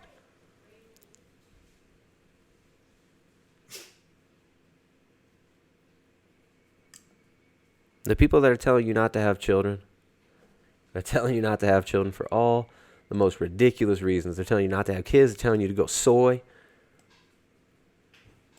to drop the meat in order to save the planet. These same people are also talking about coercive sterilization of the masses. And in 2001, a company called Epicite announced, here's an article from September 9th, 2001, before that fateful Tuesday morning that all of us remember as millennials. That event on September 11th, which was used to ritualistically traumatize and socially engineer generations to come. Scientists have created the ultimate GM crop, contraceptive corn. Waving fields of maize may one day save the world from overpopulation. The pregnancy prevention plants are the handiwork of the San Diego biotechnology company Epicite, where researchers have discovered a rare class of human antibodies that attack sperm. By isolating the genes that regulate the manufacturers of these antibodies, and by putting them in corn plants, the company has created tiny horticultural factories that make contraceptives. We have a hothouse filled with corn plants that make anti-sperm antibodies, said Epicite President Mitch Hine. We have also created corn plants that make antibodies against the herpes virus, so we should be able to make a plant-based jelly that not only prevents pregnancy, but also blocks the spread of sexual disease. Contraceptive corn is based on research on the rare condition immune infertility, in which a woman makes antibodies that attack sperm. Essentially, the antibodies are attracted to surface receptors on the sperm, said Hine. They latch on and make each sperm so heavy it cannot move forward. It just shakes about as if it was doing the lambada. Normally, biologists use bacteria to grow human proteins. However, Epicite decided to use corn because plants have cellular structures that are much more like those of humans, making them easier to manipulate. The company, which says it will not grow the maize near other crops, says it plans to launch clinical trials of the corn in a few months. Epicite, 2001. Contraceptive, genetically modified corn. This company was bought out by, I believe, a subsidiary of Monsanto, and nobody ever heard of this again. But it was discovered that DARPA and the Defense Department did trials using contraceptive corn a few years later. So the Defense Department hasn't released this to the public yet. But in 2001, we were told about GM contraceptive corn. Now, F. William Engdahl, in his book, Seeds of Destruction, I suggest you guys read that book. I used to have it next to me somewhere on the desk, but it's gone. That's a good book. He actually mentions this in a chapter there about the contraceptive corn. So millennials, this has been a very lit stream. And dab to all of you millennials who are watching this, I hope that this was lit enough for you. And I hope you guys reconsider chasing money, chasing cute soy face pictures, and living a rootless life, trampling over each other, trying to get to the top of a big pile of shit in Silicon Valley. And I hope you guys consider looking at more traditional ways of living. We're connected to your source of food, connected to the way you raise your food, and actually involved in the raising of your children. Because these people are pushing really hard to destroy our ability to do this. So I hope this was lit. Oh, GMO says it was lit and bomb. I think Bart's here now. Damn it. All right. I need to move around a bit. I guess we're not ending because I want to talk to Bart. What's up, SA? Bart. Hey, mate. Bart K. What's up, man? Hey, man, how are you? I'm good. Good now that I hear your voice. I've been talking already for 2 hours. I figured, because I went over to your channel, I saw that you thought we were talking at 2 o'clock. I think we had a miscommunication there by 2 hours. Right, yeah. I've already bored the shit out of my audience. No, they're all still here. We got 250 people. They hear you right now, so just so you know, you're live right now. Awesome. Great. So let me set up OBS here and make sure let's see here. Pull up Skype.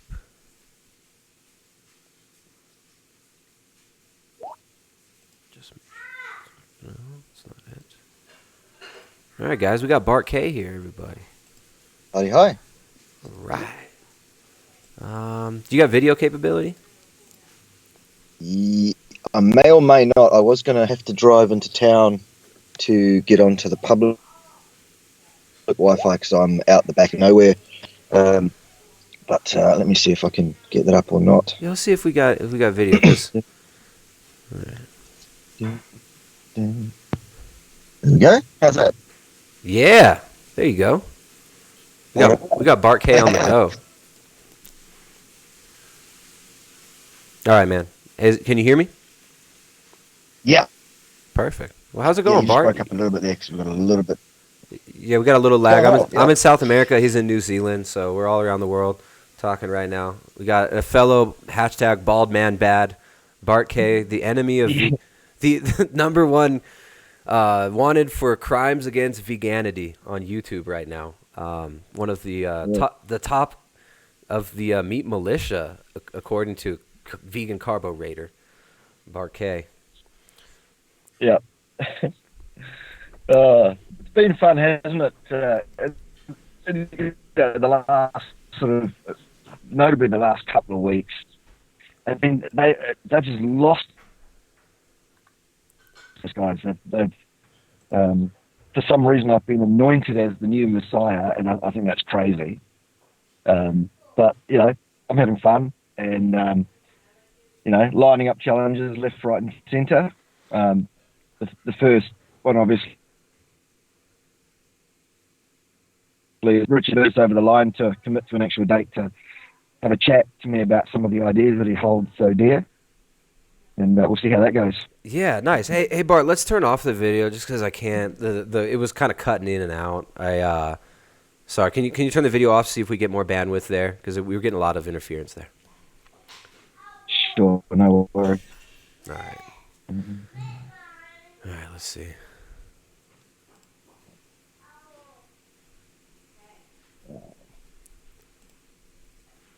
Sorry, guys. We've having a little technical difficulties here. All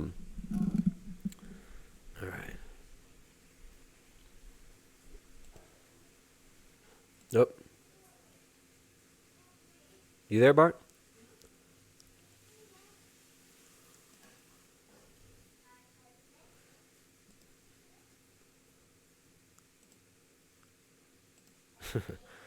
All right. So we had we had a little miscommunication. I guess Bart thought we were starting a couple hours later. I think it might be 8 o'clock in the morning over there right now. I know it's pretty early where Bart's at. What's up, dude? You hear me now? Yep, that's all right. What I'm going to do is I'm going to move. It's going to take me about 5 minutes or less to get to somewhere where there's much better coverage. Okay. And that should sort us out. Bart, so we can probably just talk in the meantime. Yeah, we could chit chat in the meantime. We got Gassy Gregor's in the chat. He says Bart's so weak I can't even hear him. That's from Gassy Gregor. Gassy Gregor. You know Gassy Gregor, I'm sure. So, yeah, I wanted to.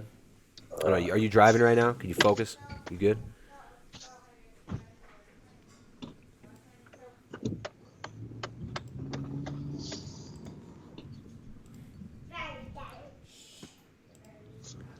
All right, so Bart's changing location, guys. He's gonna call back. Let's see. There he is. Okay. I think that's better, man. Can you hear me? Okay. Awesome. All right, dude. So what's going on, Bart? You're over there in New Zealand. Somebody from your one of your viewers commented on my video the other day, mentioned, or I think it was a couple weeks ago that we first made contact, mentioned your name, said there's this guy Bart. He's challenging people to debates. He mentioned your name. You should get in touch with him.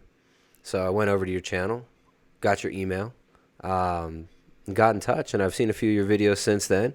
Seems like you're doing some good stuff, going head to head with some of the vegan ideologues out there. Yeah, how'd you get interested in all this nutrition stuff, man? Okay, it's kind of a long story, really. I mean, I come from a position of having spent the last sort of 15 to 17 years in academia, teaching various aspects of physiology, nutrition, research methods, statistics. And I ended up, my last academic post was I was a senior lecturer in cardiovascular physiology. So heart, lungs, blood vessels, blood, that kind of stuff. And what university is that? This is in De Montfort University in Leicester in the UK. And that was the last place I worked at.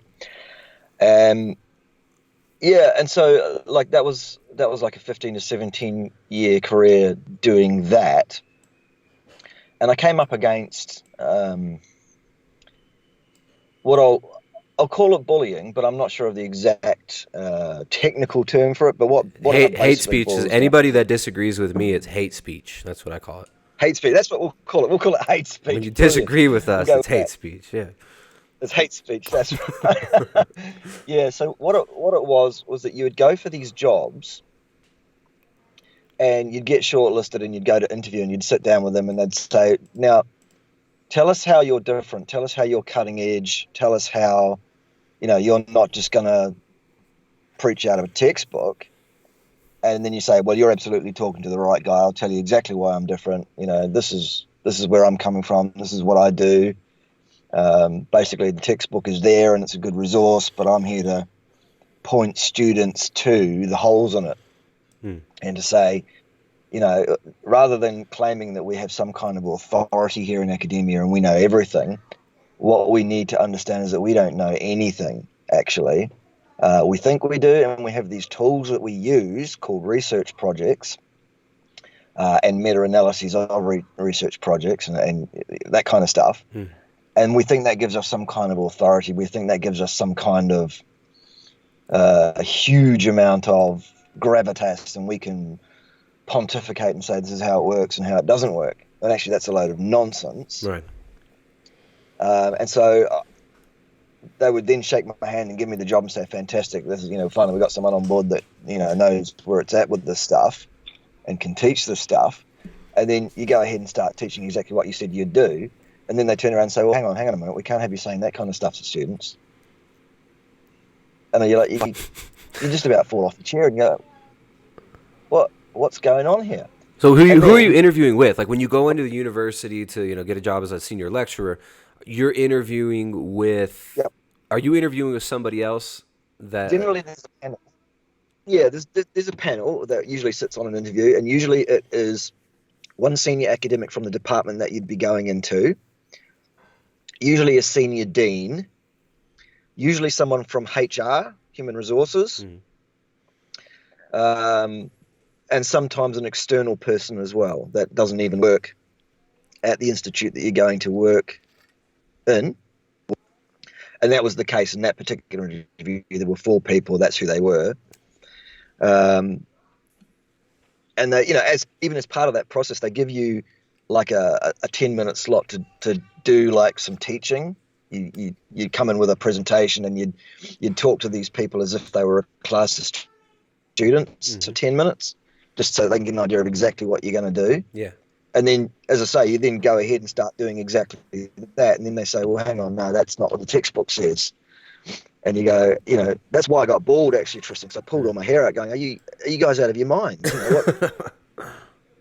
What is going on here, sort of thing. So, all right, so what I was getting at with the question of like who you interviewing with, who is it that ends up telling you, hey man, this is kind of, we're not really so down with what you're teaching. We want you to do it this way instead. Who comes to you and tells you that? Oh, right. Well, that's the senior dean. The very bloke that was sat in the interview panel saying, yes, why are you cutting edge? And waving his pom-poms and shaking your hand and saying have the job at the end of it is the very same bloke who then turns around and says, oh, no, we can't have you teaching that stuff. Yes.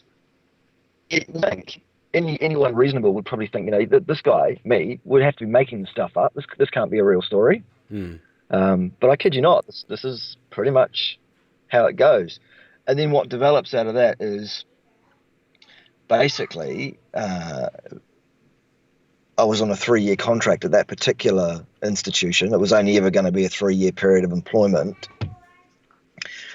And I spent that 3 years pretty miserable because basically they were taking shots at me the whole time. Yeah. And being the kind of personality I am, I wasn't going to take a backward step. Because there's a law in the UK, there's a similar law in the US. There's also one here in Australasia that's called academic freedom, and it basically says that any academic is free and protected as of the law to hold and espouse any opinion he or she should fit. Yeah. And to say that to anybody they want to, including students. Yeah. First Amendment stuff, basically. End of discussion. This is protected under the law. I can say what I want. And then they'll turn around and throw a document called curriculum at you and say, yes, you can, but so long as it's within this. And that's not what the law says. The law says if I disagree with what your curriculum document says, I'm entitled to say so. And why?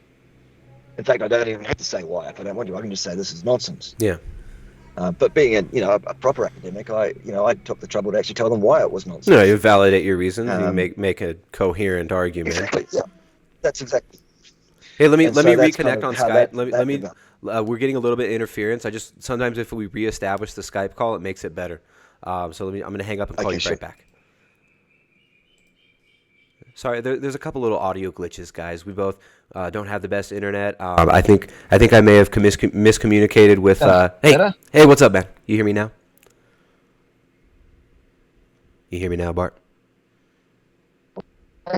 Yeah, you sound a lot better. Okay, cool. It seems like the connection's a little better now. Let's. All right, we'll see if we got the video on now. Let's see if we can do it with video. Awesome. So what I noticed. I went to the University of California, like the public university system in California. I went to Santa Cruz, UC Santa Cruz, which is a step down on the Marxist totem pole from UC Berkeley. UC Santa Cruz is kind of it's still highly tied in with the same curriculum that you're seeing in UC Berkeley. It's all mandated through the UC Regents, which is this very, very corrupt organization and very openly corrupt, especially. Most of the academics actually knew there.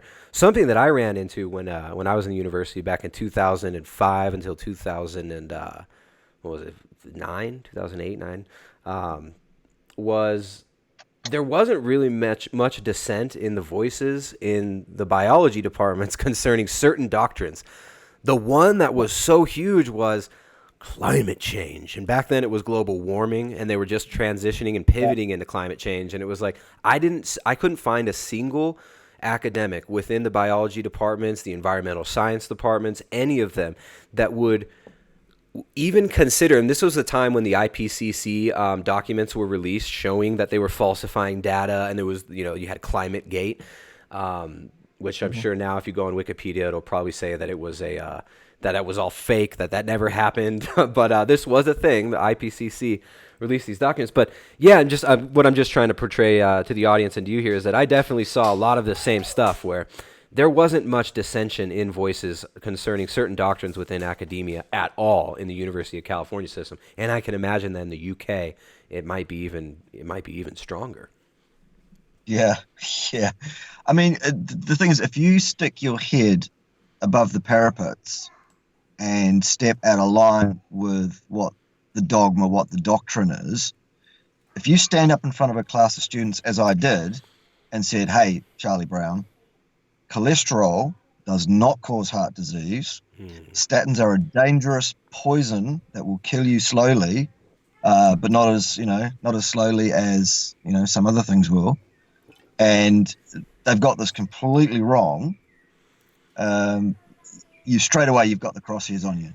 You're in trouble, even though that's what they asked for. They said, we want to employ someone that's a bit different. We want to employ someone with some ideas. Yeah.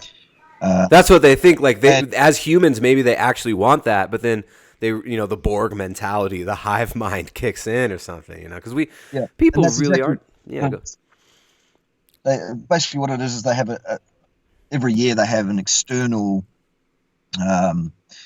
panel of people who are similarly affected by their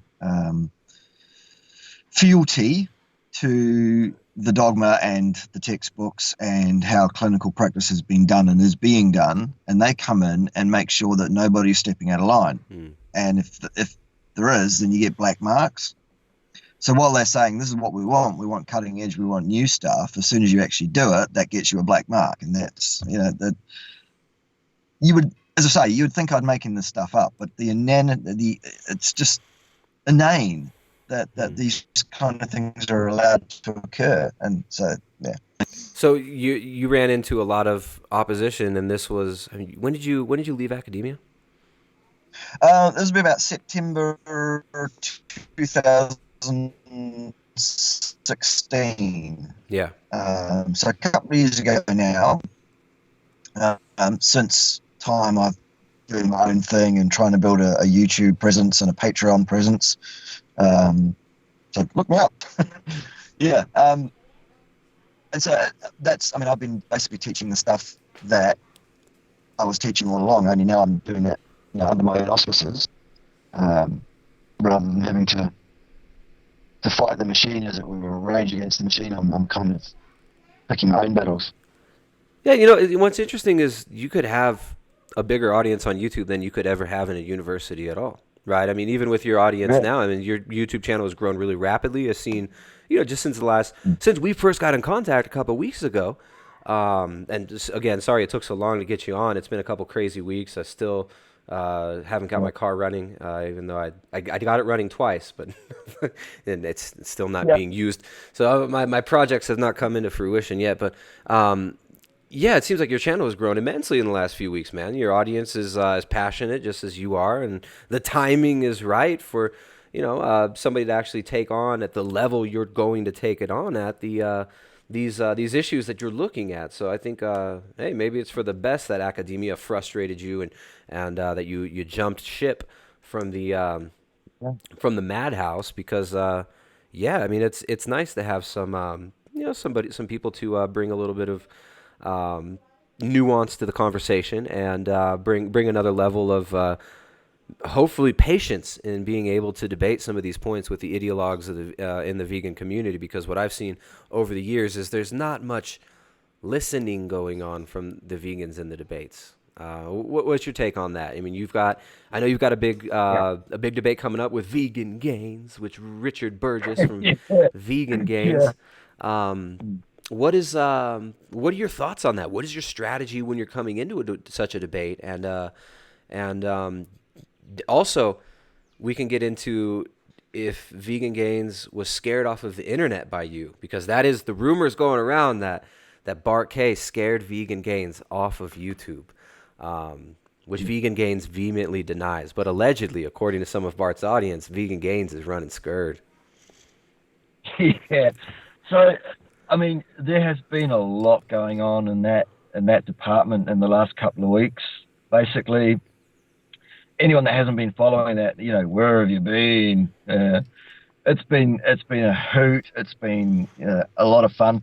Basically, my channel has grown exponentially over the last couple of weeks. Anyone that doesn't know where to find it, look, just do a Google search on Nutrition Science Watchdog, and the first 10 listings or so will be me. You will find me. That's no problem. So yeah, go over there and sub after this chat. It's good fun. Basically, I've got two sorts of people that are following me: the people that support me vehemently, and the veg heads who hate me with an absolute passion. Basically, the reason that I'm hated is because number one, I'm daring to speak out against their vegan dogma. I'm challenging their messiah. I mean, how this all started is Richard posted a video where he was taking a crack at Eric Berg, because Eric Berg made a video saying, look, you know, LDL cholesterol is not the thing to worry about here with heart disease, you know, eat lots of butter and all that kind of stuff. And that pissed off Richard Burgess, of course, and all his... he hates Eric Berg. He hates Berg. God. You know why he really hates Eric Berg? In my opinion, he hates Eric Berg because Eric Berg's subscriber count and view count is higher than Vegan Gains. That's why he hates him. Probably, you know, who knows? But anyway, that really pissed him off, and he posted a response video to me where basically what he did was he launched into an ad hom, because I dared to say that, you know, I'm no supporter of Eric Berg either. Let's get that clear. I think Eric Berg does some great stuff, but I think, you know, some of the stuff he says is not quite right either. Yeah, I talked to Eric Berg. He was super nice when I talked to him, you know, and he was open to what I had to say. I didn't try and go too far, and like I've criticized the vegetable heavy dogma many times, and I very nicely discussed it with him, and he was so open. He was cool about it. So, you know, shout out to Berg. You know, we don't have to agree on everything, but hey, you know, the enemy of my enemy is my friend. I don't know if I really adhere to that philosophically, but sometimes the enemy of your enemy can be a friendly. Yeah. So, I mean, what we did was I posted a bunch of videos. One of them was this video that was basically very clearly taking a crack at Richard Burgess for what he had said about Eric Berg and the way he'd said it. And I also posted another video introducing myself, saying, well, who is it that I am? What's my background? What happened in academia? All this kind of stuff. I saw that. And I also outlined... Yeah, okay, and I also outlined... you put traps in that video, Bart. What was with those traps? Yeah. You laid traps. Exactly. Traps. And so I posted that statement about, you know, having a mild form of autism, which is true, I do. You know, there's no two ways about that. But that was an absolute landmine. That was there. All right, wait. Let's go back. I want to flesh out the autism thing, right? What is the type of autism that you think you got, or that you have? It's called pathological demand avoidance syndrome. I totally have that. I totally have that. Okay. Right. I'll self-diagnose. I also have oppositional defiance disorder. That's it. Why would we call it pathological? This is normal. Why the hell would anybody want to spend their life, you know, fulfilling the demands of others or you know, whatever? But anyway, it falls on the spectrum. It's a mild form of autism. Look, I've got two siblings with much more serious autism. My father had it quite seriously. It's right through the family. It's known. It just seems like such a that diagnosis of like of can you say it again? What was the diagnosis you said? Pathological demand avoidance syndrome. Yeah, it just seems so funny. It's like what you'd say about a kid who doesn't want to do his homework because his homework's a bunch of bullshit, right?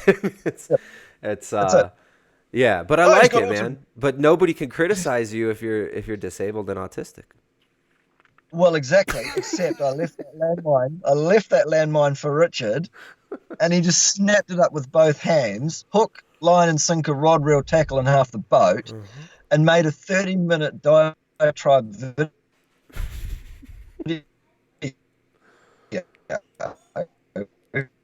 where he mentioned that I can't be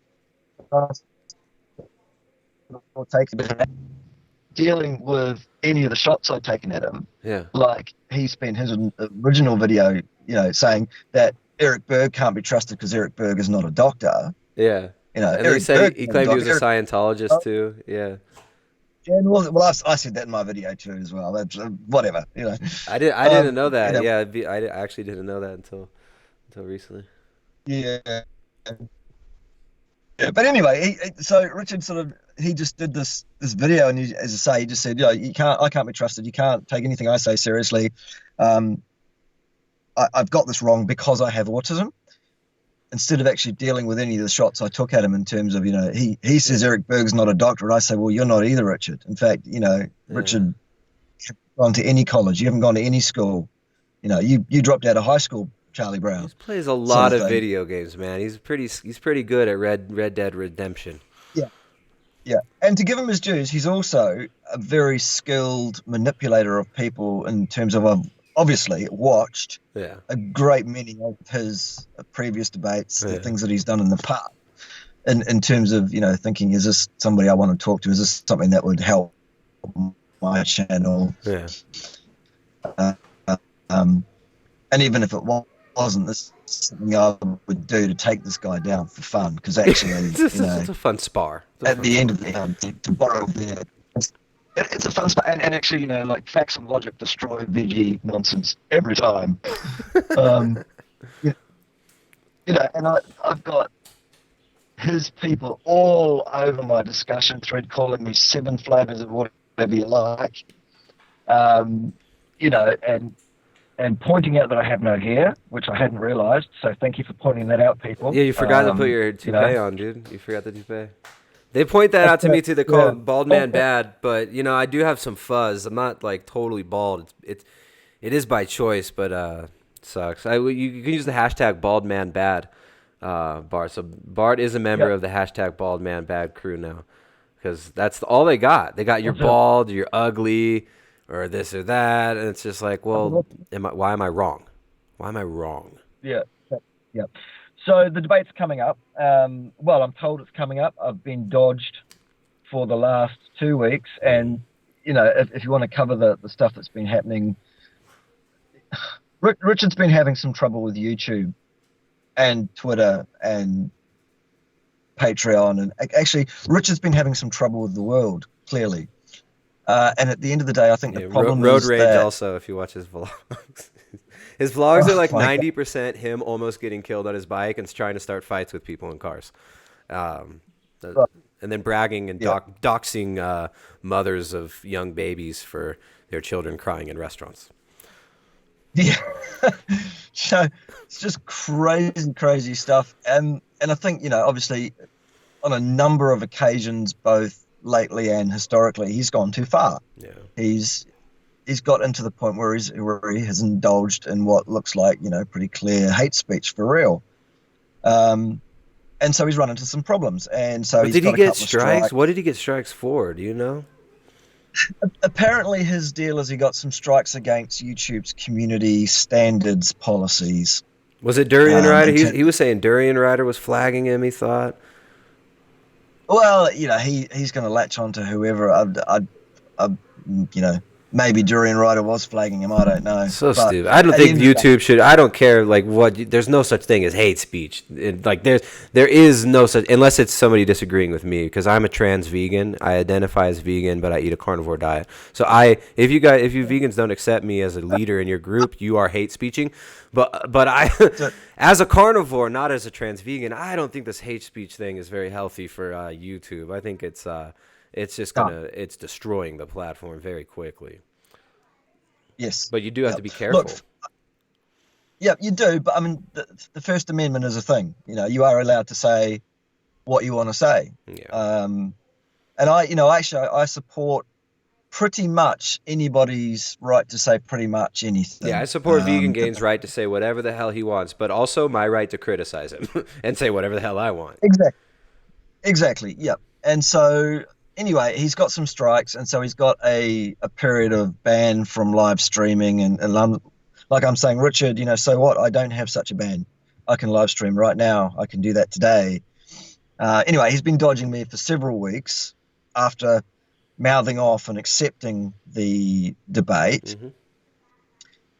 My theory is that he's then gone away only at that stage and done some research into who it is that I am and where I come from and what my background is, what my training and education is. And I think he's dropped one in his pants, basically. He's not going to be able to do the browbeating of, look at this study. Cholesterol is highly associated with, you can't. You're going to be able to call him out for that. Whereas I've seen a lot of people just provide perfect strawmans for Richard in these in the LDL arguments. He's got a list of of research that he points to, and he's got his tactics that he maneuvers.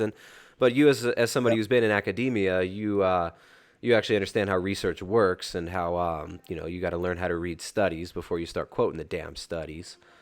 So that exactly to the point where, if I have to, I can go down to the level of the actual mathematics that was done in terms of the statistical analysis, and I can do those analyses on a piece of paper with a pen and a calculator if I need to. Yeah. So I understand right down to the nuts and bolts where this inference is coming from. And what that means is I know exactly where the authors of those papers have pulled the wool over the eyes of everybody, including the editors of the journal that have published it. So when Richard says, look at this study, I can say, I have looked at it, Richard. I've looked at it very, very carefully, and here's what's wrong with it. Boom.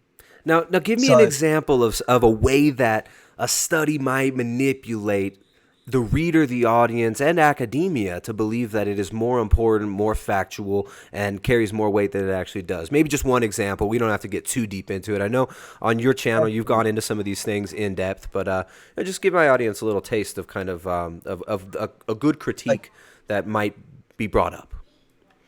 Okay, a real classic one is a thing like Richard will say. He'll say, "Look at this. This is highly correlated with that. There's a straight line relationship between this and that." And then you go, "Well, okay, it's fine to say there's a straight line relationship between this and that. In actual fact, what you need to understand about straight line relationships is that they are hypothetical straight lines that are imposed by the researchers."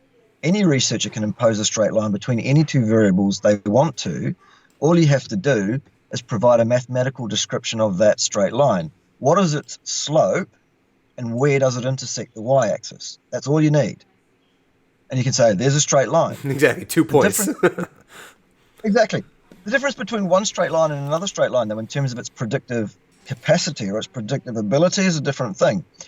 These straight lines have what's called an R value or an R squared value, it's actually called, around them, which describes how closely the data points actually fit the line that's been imposed. The wider your points are spread around the line, the less predictive value that line actually does have. So if you have an R squared value that's close to 1, you can say, look, these two variables share a great degree of the variation. Like, this is truly a straight line. This is really a good prediction. And if your R squared value is closer to 0, what that means is that you actually don't really have much prediction at all. Now, just to give you an example, I'm not going to give you an example from the LDL thing because obviously I need to keep that powder dry for the debate, but I'll give you a closely related one.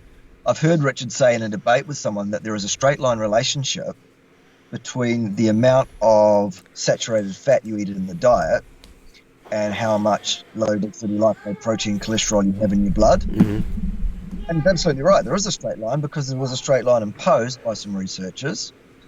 And I can tell you what the mathematical description of that line is if you like, but that's not the point. Point is you then go and look at that R squared value. Okay, great. There's a line that we've imposed with some researchers. But how closely do these data points fit this line? Turns out the R squared value is 0.01.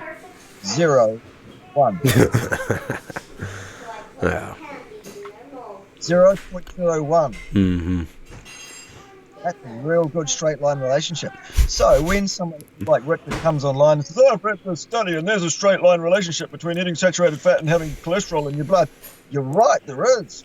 But the predictive value is so close to 0 as makes no odds whatsoever. Well, I really like Dave Feldman's take right now where he's like asking, well, what about all-cause mortality, right? It's like everybody's talking about LDL statins and, where is the study showing that high LDL in absence of high triglycerides, right? When you have low triglycerides, high HDL, and then high LDL, where is the study on all-cause mortality being high among these people? So I think, as somebody, as a member of Team High LDL, and when I eat a very low carbohydrate, ketogenic or carnivore diet, my LDL goes up.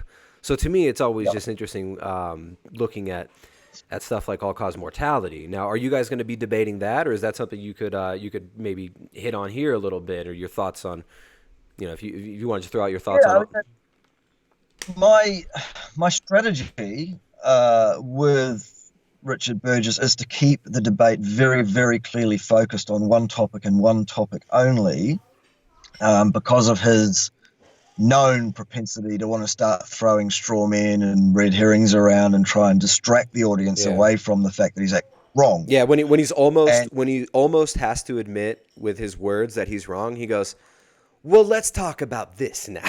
He moves on to something else. My tactic in that is, no, Richard, we're not here to talk about anything else.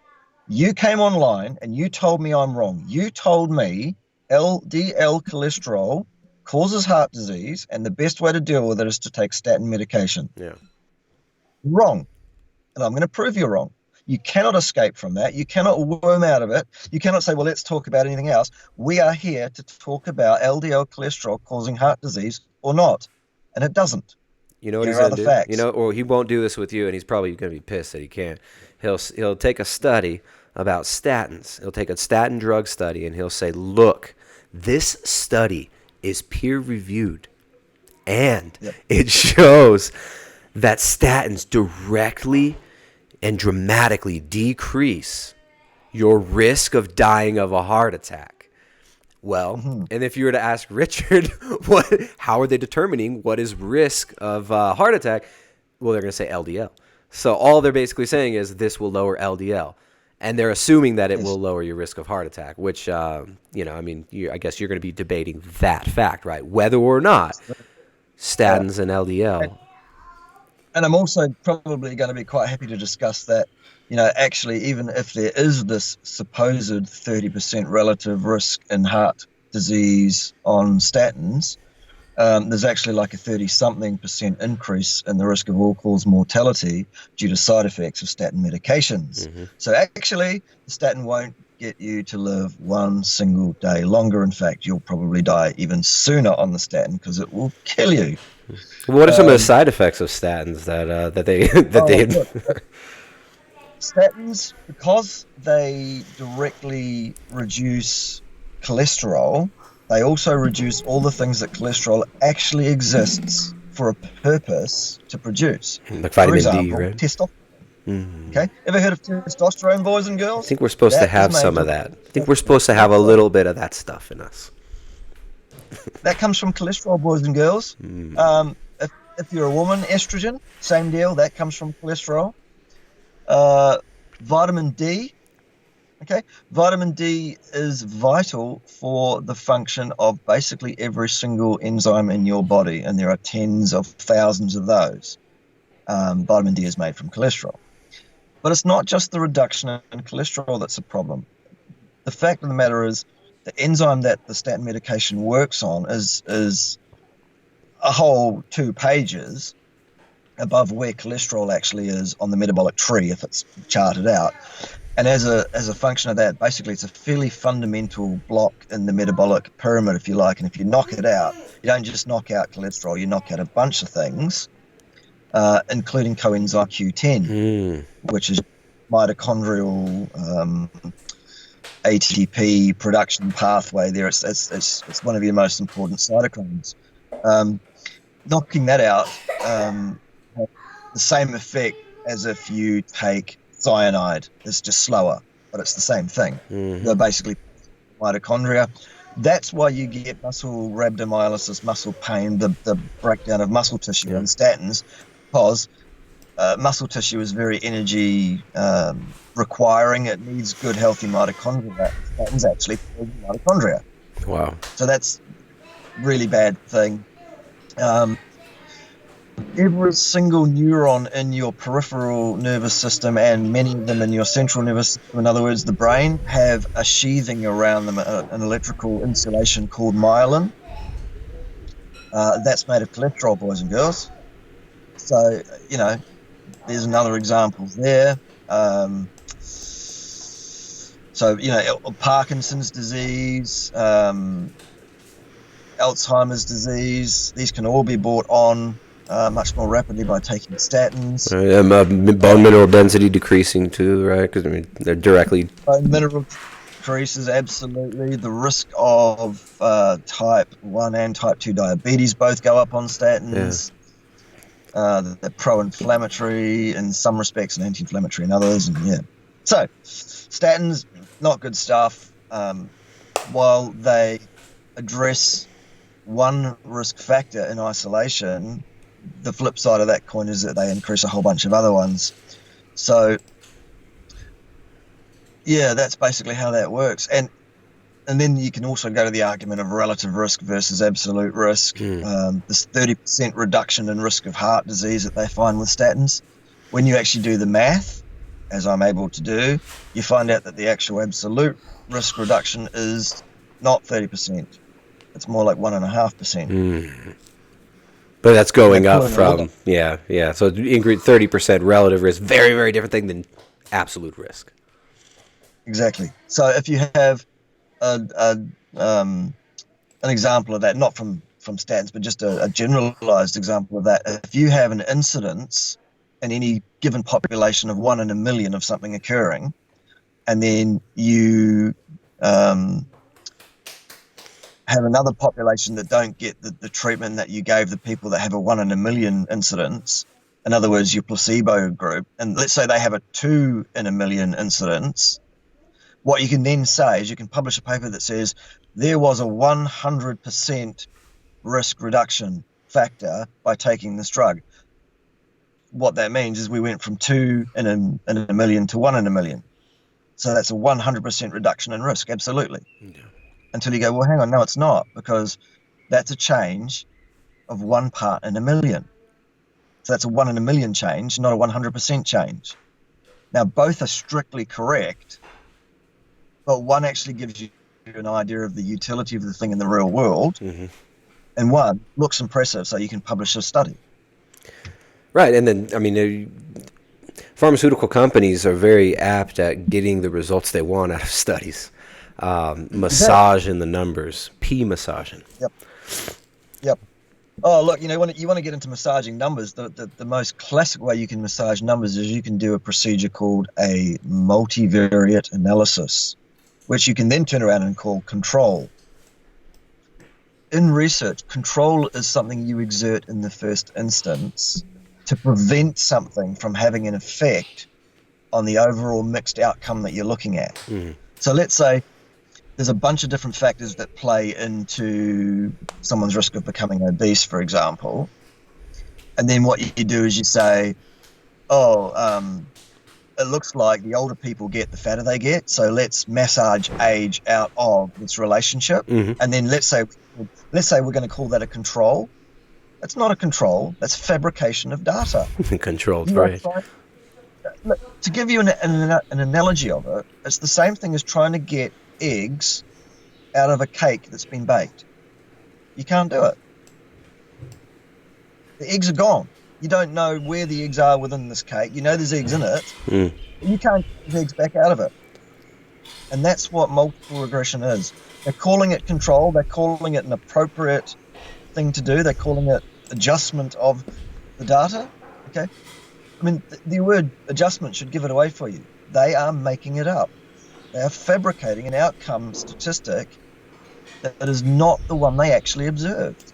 Now, call me an autistic person if you like, but to me, that's fabrication. That's not control. Control happens before the study, not after the study. Crazy stuff. You're kind of triggered right now, man. You all right? Yeah, I'm good. No, I'm just kidding. I'm just playing. This damn study.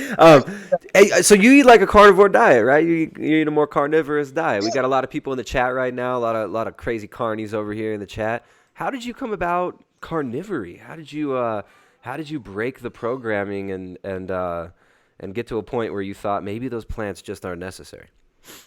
Right. Okay. I'd been messing about with the ketogenic approach to life for 20 years, up until when I busted it into the carnivorous lifestyle really only 3-4 months ago.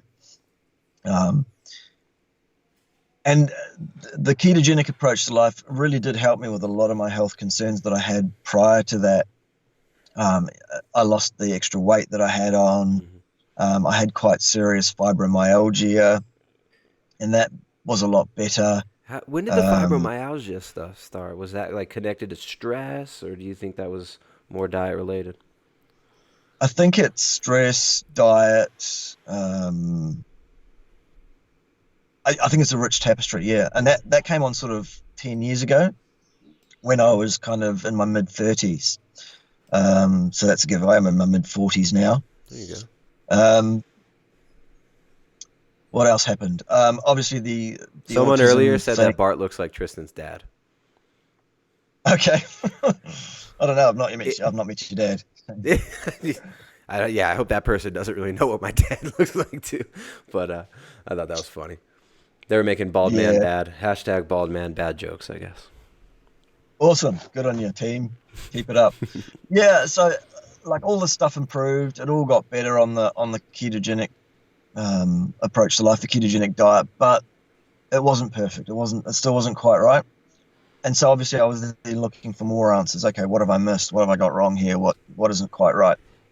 And then I came across the carnivore thing, and I thought, well, okay, it makes sense. And I actually watched quite a few Frank's videos, which I found interesting.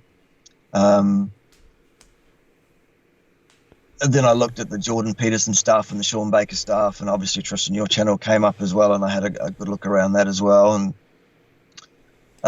Spherier, and yeah, those kind of guys. Nice. And so I thought, well, look, pull the damn plants out. I'll pull the plant because there's actually nothing there that I need. There are no essential components or nutrients in plants whatsoever. Yeah. That's something that you can choose to eat if you want to. You do have the enzymes to, deal with them in some fashion. You have a microbiota that can help you digest them in the first place if that's what you want to do. But do we need to do that? And like we've been told our whole lives that you absolutely do, and they're vital, and you must have them. Right, all the paleo people are really into the microbiome. You need the fiber to feed the microbiota. Yeah. So, yeah, it was just like, okay, look, I'm going to try this. Like, I was perfectly happy and confident that plants were not required or necessary. And so I just took them out, and almost immediately within several weeks, miraculously, the last sort of vestiges of the problems that I were having sort of just melted away, really. So, yeah, I was a convert from that point on, really. That's how that developed for me. That's awesome, man. Have you tried high meat yet? No, I'll get to it. I will get to it, man, but it's like, ooh. No, but it's not, Bart. It is not. It's more like I want to eat a bite of that with every meal for the rest of my life. It's so good.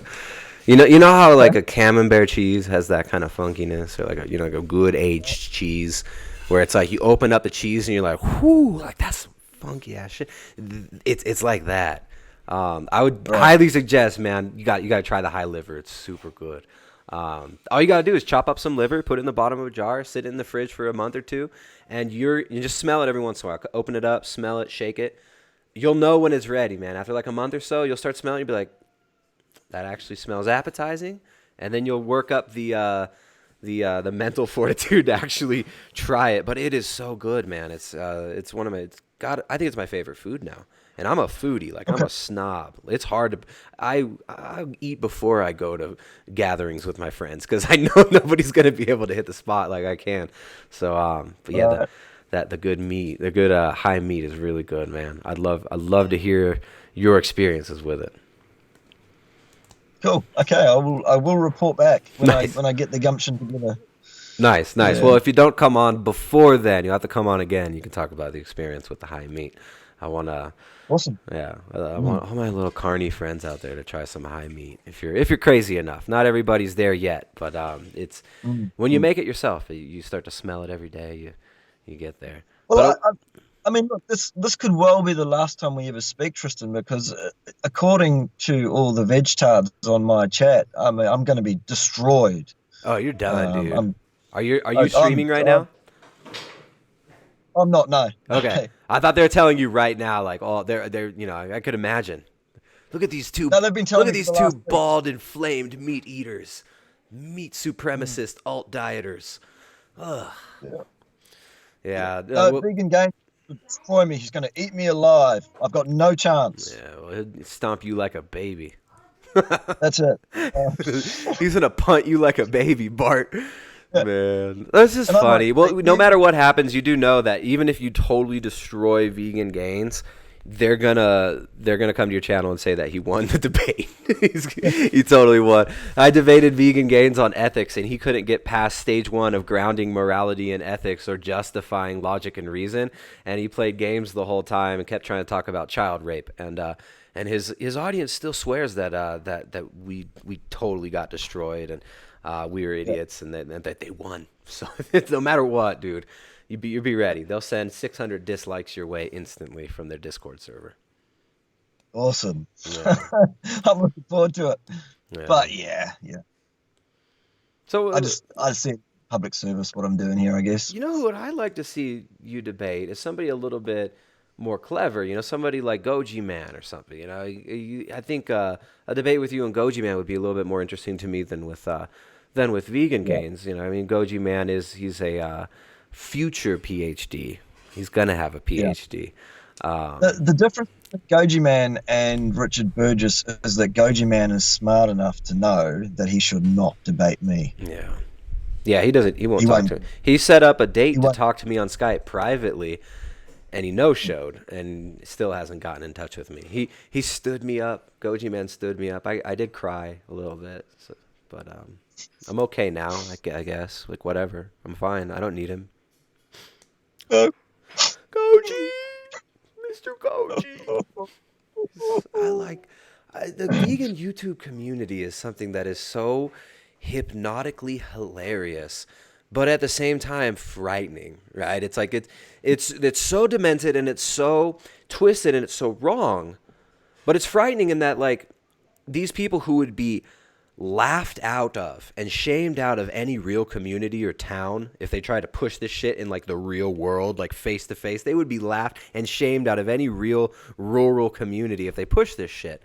But on the internet, they're able to, like, kind of coalesce together like a nest of like a little nest of cockroaches under your refrigerator and really, really seem to make an impact and seem useful. I mean, they're very useful to, like, Nestle and Monsanto and Bayer Pharmaceutical. But I mean, to us, or people who want to maybe have families or have children that are able to be healthy and happy one day, it's alarming, man.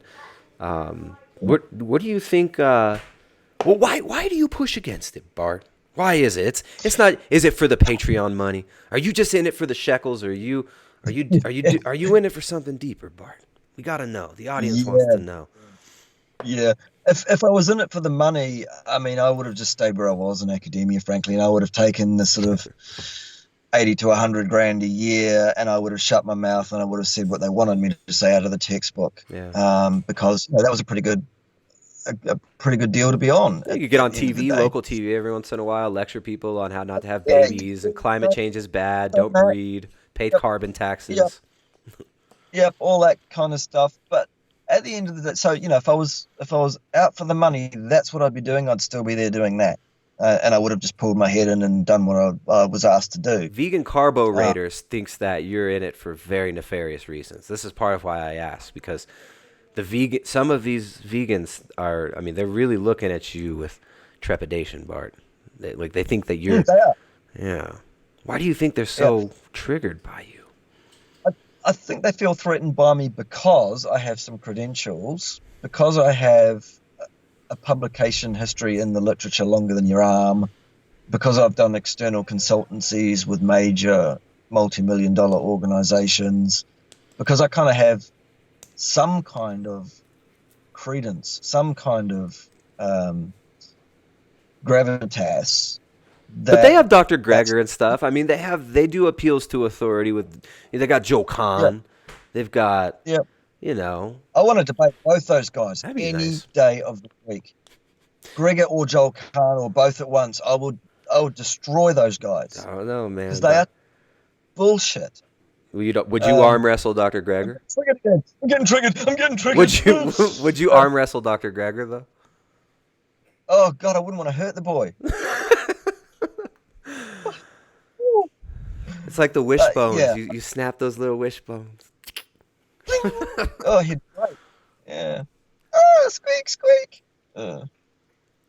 Yeah. But like, I mean, they supposedly have people who are, they've got Rich Roll, who's an entertainment lawyer from Malibu who owns horses in Malibu Canyon, who probably had 100 firefighters protecting his house while his little poor neighbors in the valley over burned. But yeah, I mean, they've got their guys, but some of these guys seem extra afraid of you. Namely, vegan carburetor. He's freaked out about Bart. Oh yeah, he's terrified. He thinks I'm the devil incarnate. He thinks I'm the anti-messiah. He believes I will lead the carnists, in an uprising. And he thinks you're going to take down vegan gains. He's afraid you're going to dethrone vegan gains. The great vegan gains. Yeah. At the end of the day, vegan gains is going to win the debate with me, no matter what is said by anybody in his mind and in the mind of his nutty supporters. He's going to clip that and be like, look what Bart said. He knows I'm going to win. He's going to cut it off right before. Exactly. He knows that. He does. Oh, it's just. Yeah. Carburetor made a video. Deluded. He made a video all about how like Trump is so bad and all this. Like it was just this weird like Trump derangement video, and he's talking about Trump is a liar and this and that, and all these carnists, they probably voted for Trump. And then at the end of the video, he flashes my face, and it's like, "Stop this evil." He put me on the preview image that said "Stop this evil."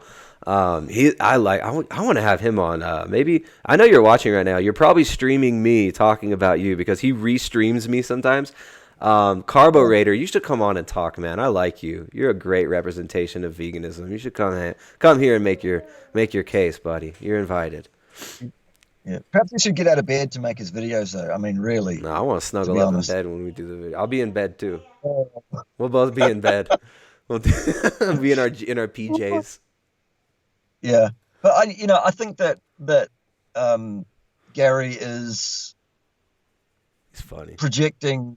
He's projecting a personality. He's taking on a marketing strategy. Obviously, he wants clicks and he wants subs as much as the next person does. Yeah. And he's making out like there's this huge calamity going on, and I'm at the helm of it. Actually, all I'm doing is standing up for what I believe to be right and just and true, and that is the science. I mean, I'm being put forward as a leader of the carnists. While I do subscribe to a carnivorous lifestyle myself, I don't tell anybody else that's what they should do. I'm not supporting the carnivore lifestyle. I'm not promoting that.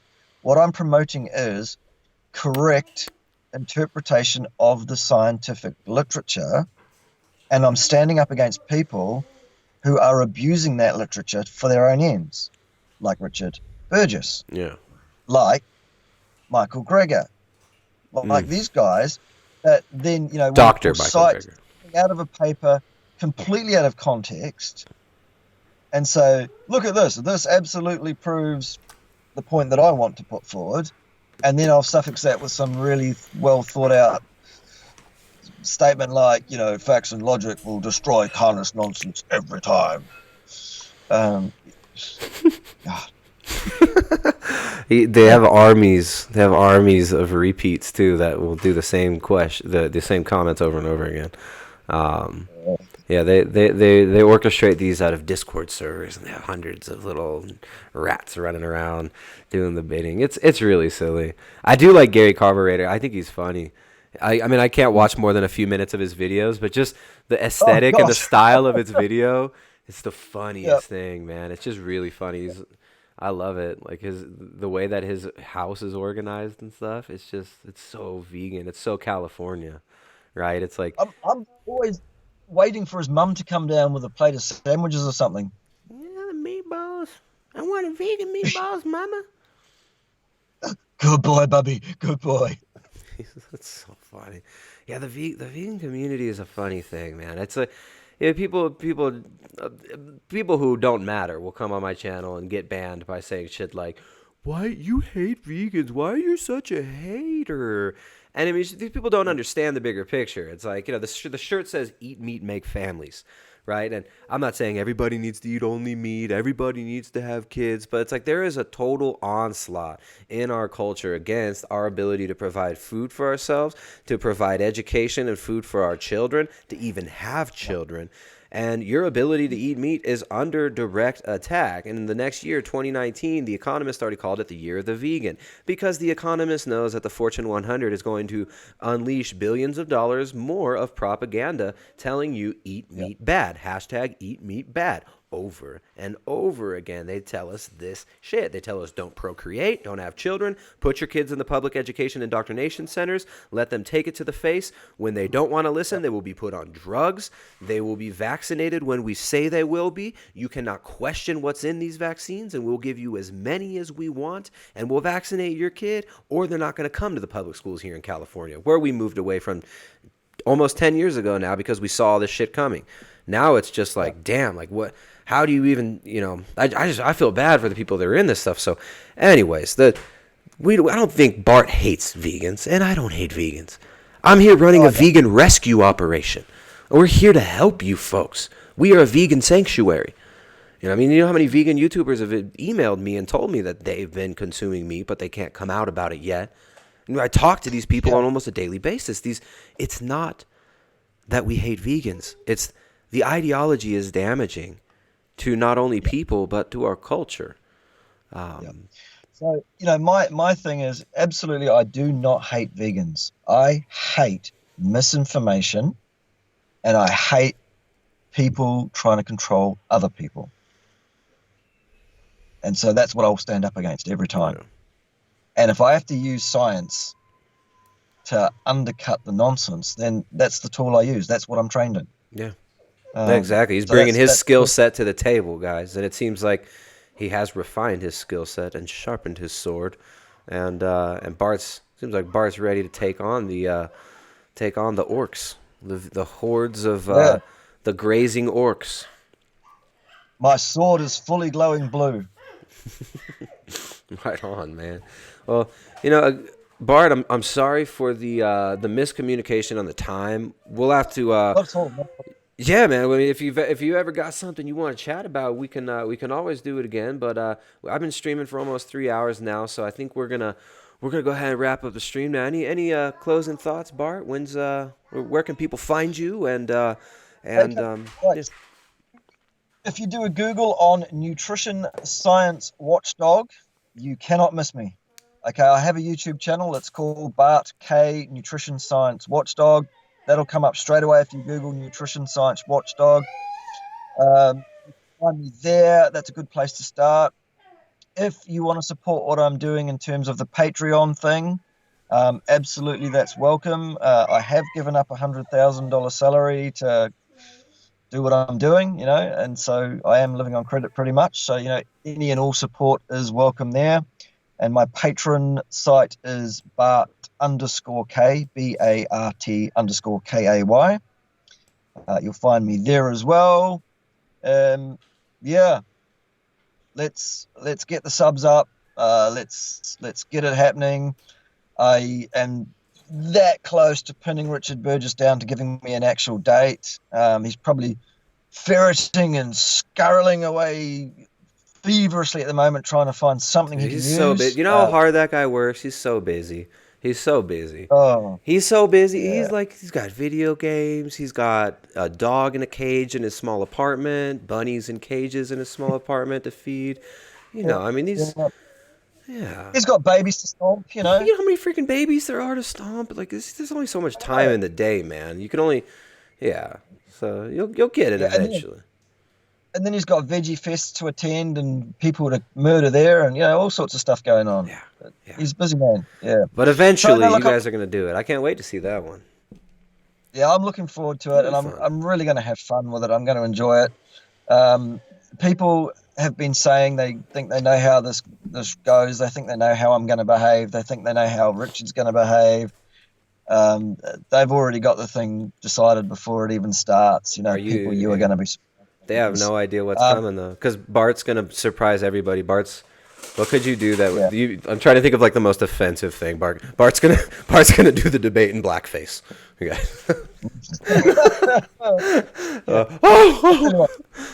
That was like a thing recently, right? Someone said something about blackface. They got fired from TV. What else? Bart's gonna do the debate eating raw liver. Yeah, it's not likely, boys and girls. You don't like raw liver? Not into raw liver? Again, haven't quite got there yet. I'm still eating cooked. Yeah. So, I'm a newbie really in terms of the carnivore raw liver thing. is really good. I cook all my steaks, man. You give me a steak, I'm cooking my steak. But there's certain meats that are pretty good raw, and I like liver raw. Liver is pretty good. Bone marrow is nice too. Cool. I will get there. Nice. No pressure. But I am only pressuring you. The only thing I'm pressuring you to do, I'm trying to peer pressure you and everybody else to try high meat and try the high liver. Just the high liver. It's so good. I'll try anything once. All right. And if I like it, it'll be more than once. So there you go. Yeah, nice, man. Yeah. Nice. Well, you got to check out Bart K on YouTube, Nutrition Watchdog. And he's got his Patreon up there. He's going to be taking on vegan gains. You got a Twitter, too. I tagged you in a tweet, but it seems you don't use Twitter. Yeah, I don't use Twitter a lot, but I do have one. It's Bart_K_NZ, as in New Zealand. You can find me there. Nutrition Science Watchdog for pretty much everything else. Yeah, get onto it. Check it out. It's a ball. You'll have fun with it. I do tend to use short words, shall we say, on my videos, but it's because of my passion, and it's because I'm actually also mirroring some of the behavior from some of these underpundits. Yeah, he says naughty words like butt, and he might say ass if you catch him at the right moment. He say ass. That's it. Ass. Ooh, edgy. Getting edgy points right now, Bart.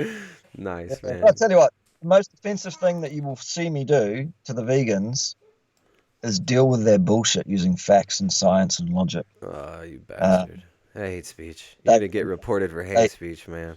I know. Hate speech. Hate speech. Terrible. Hey, look, it's been an absolute pleasure. Yeah, man. Thank you so much for having me on. And I apologize for my part in the miscommunication on the time thing. We'll sort that out for next time, boys and girls. We'll get it right. Yeah, it is what it is, man. Yeah.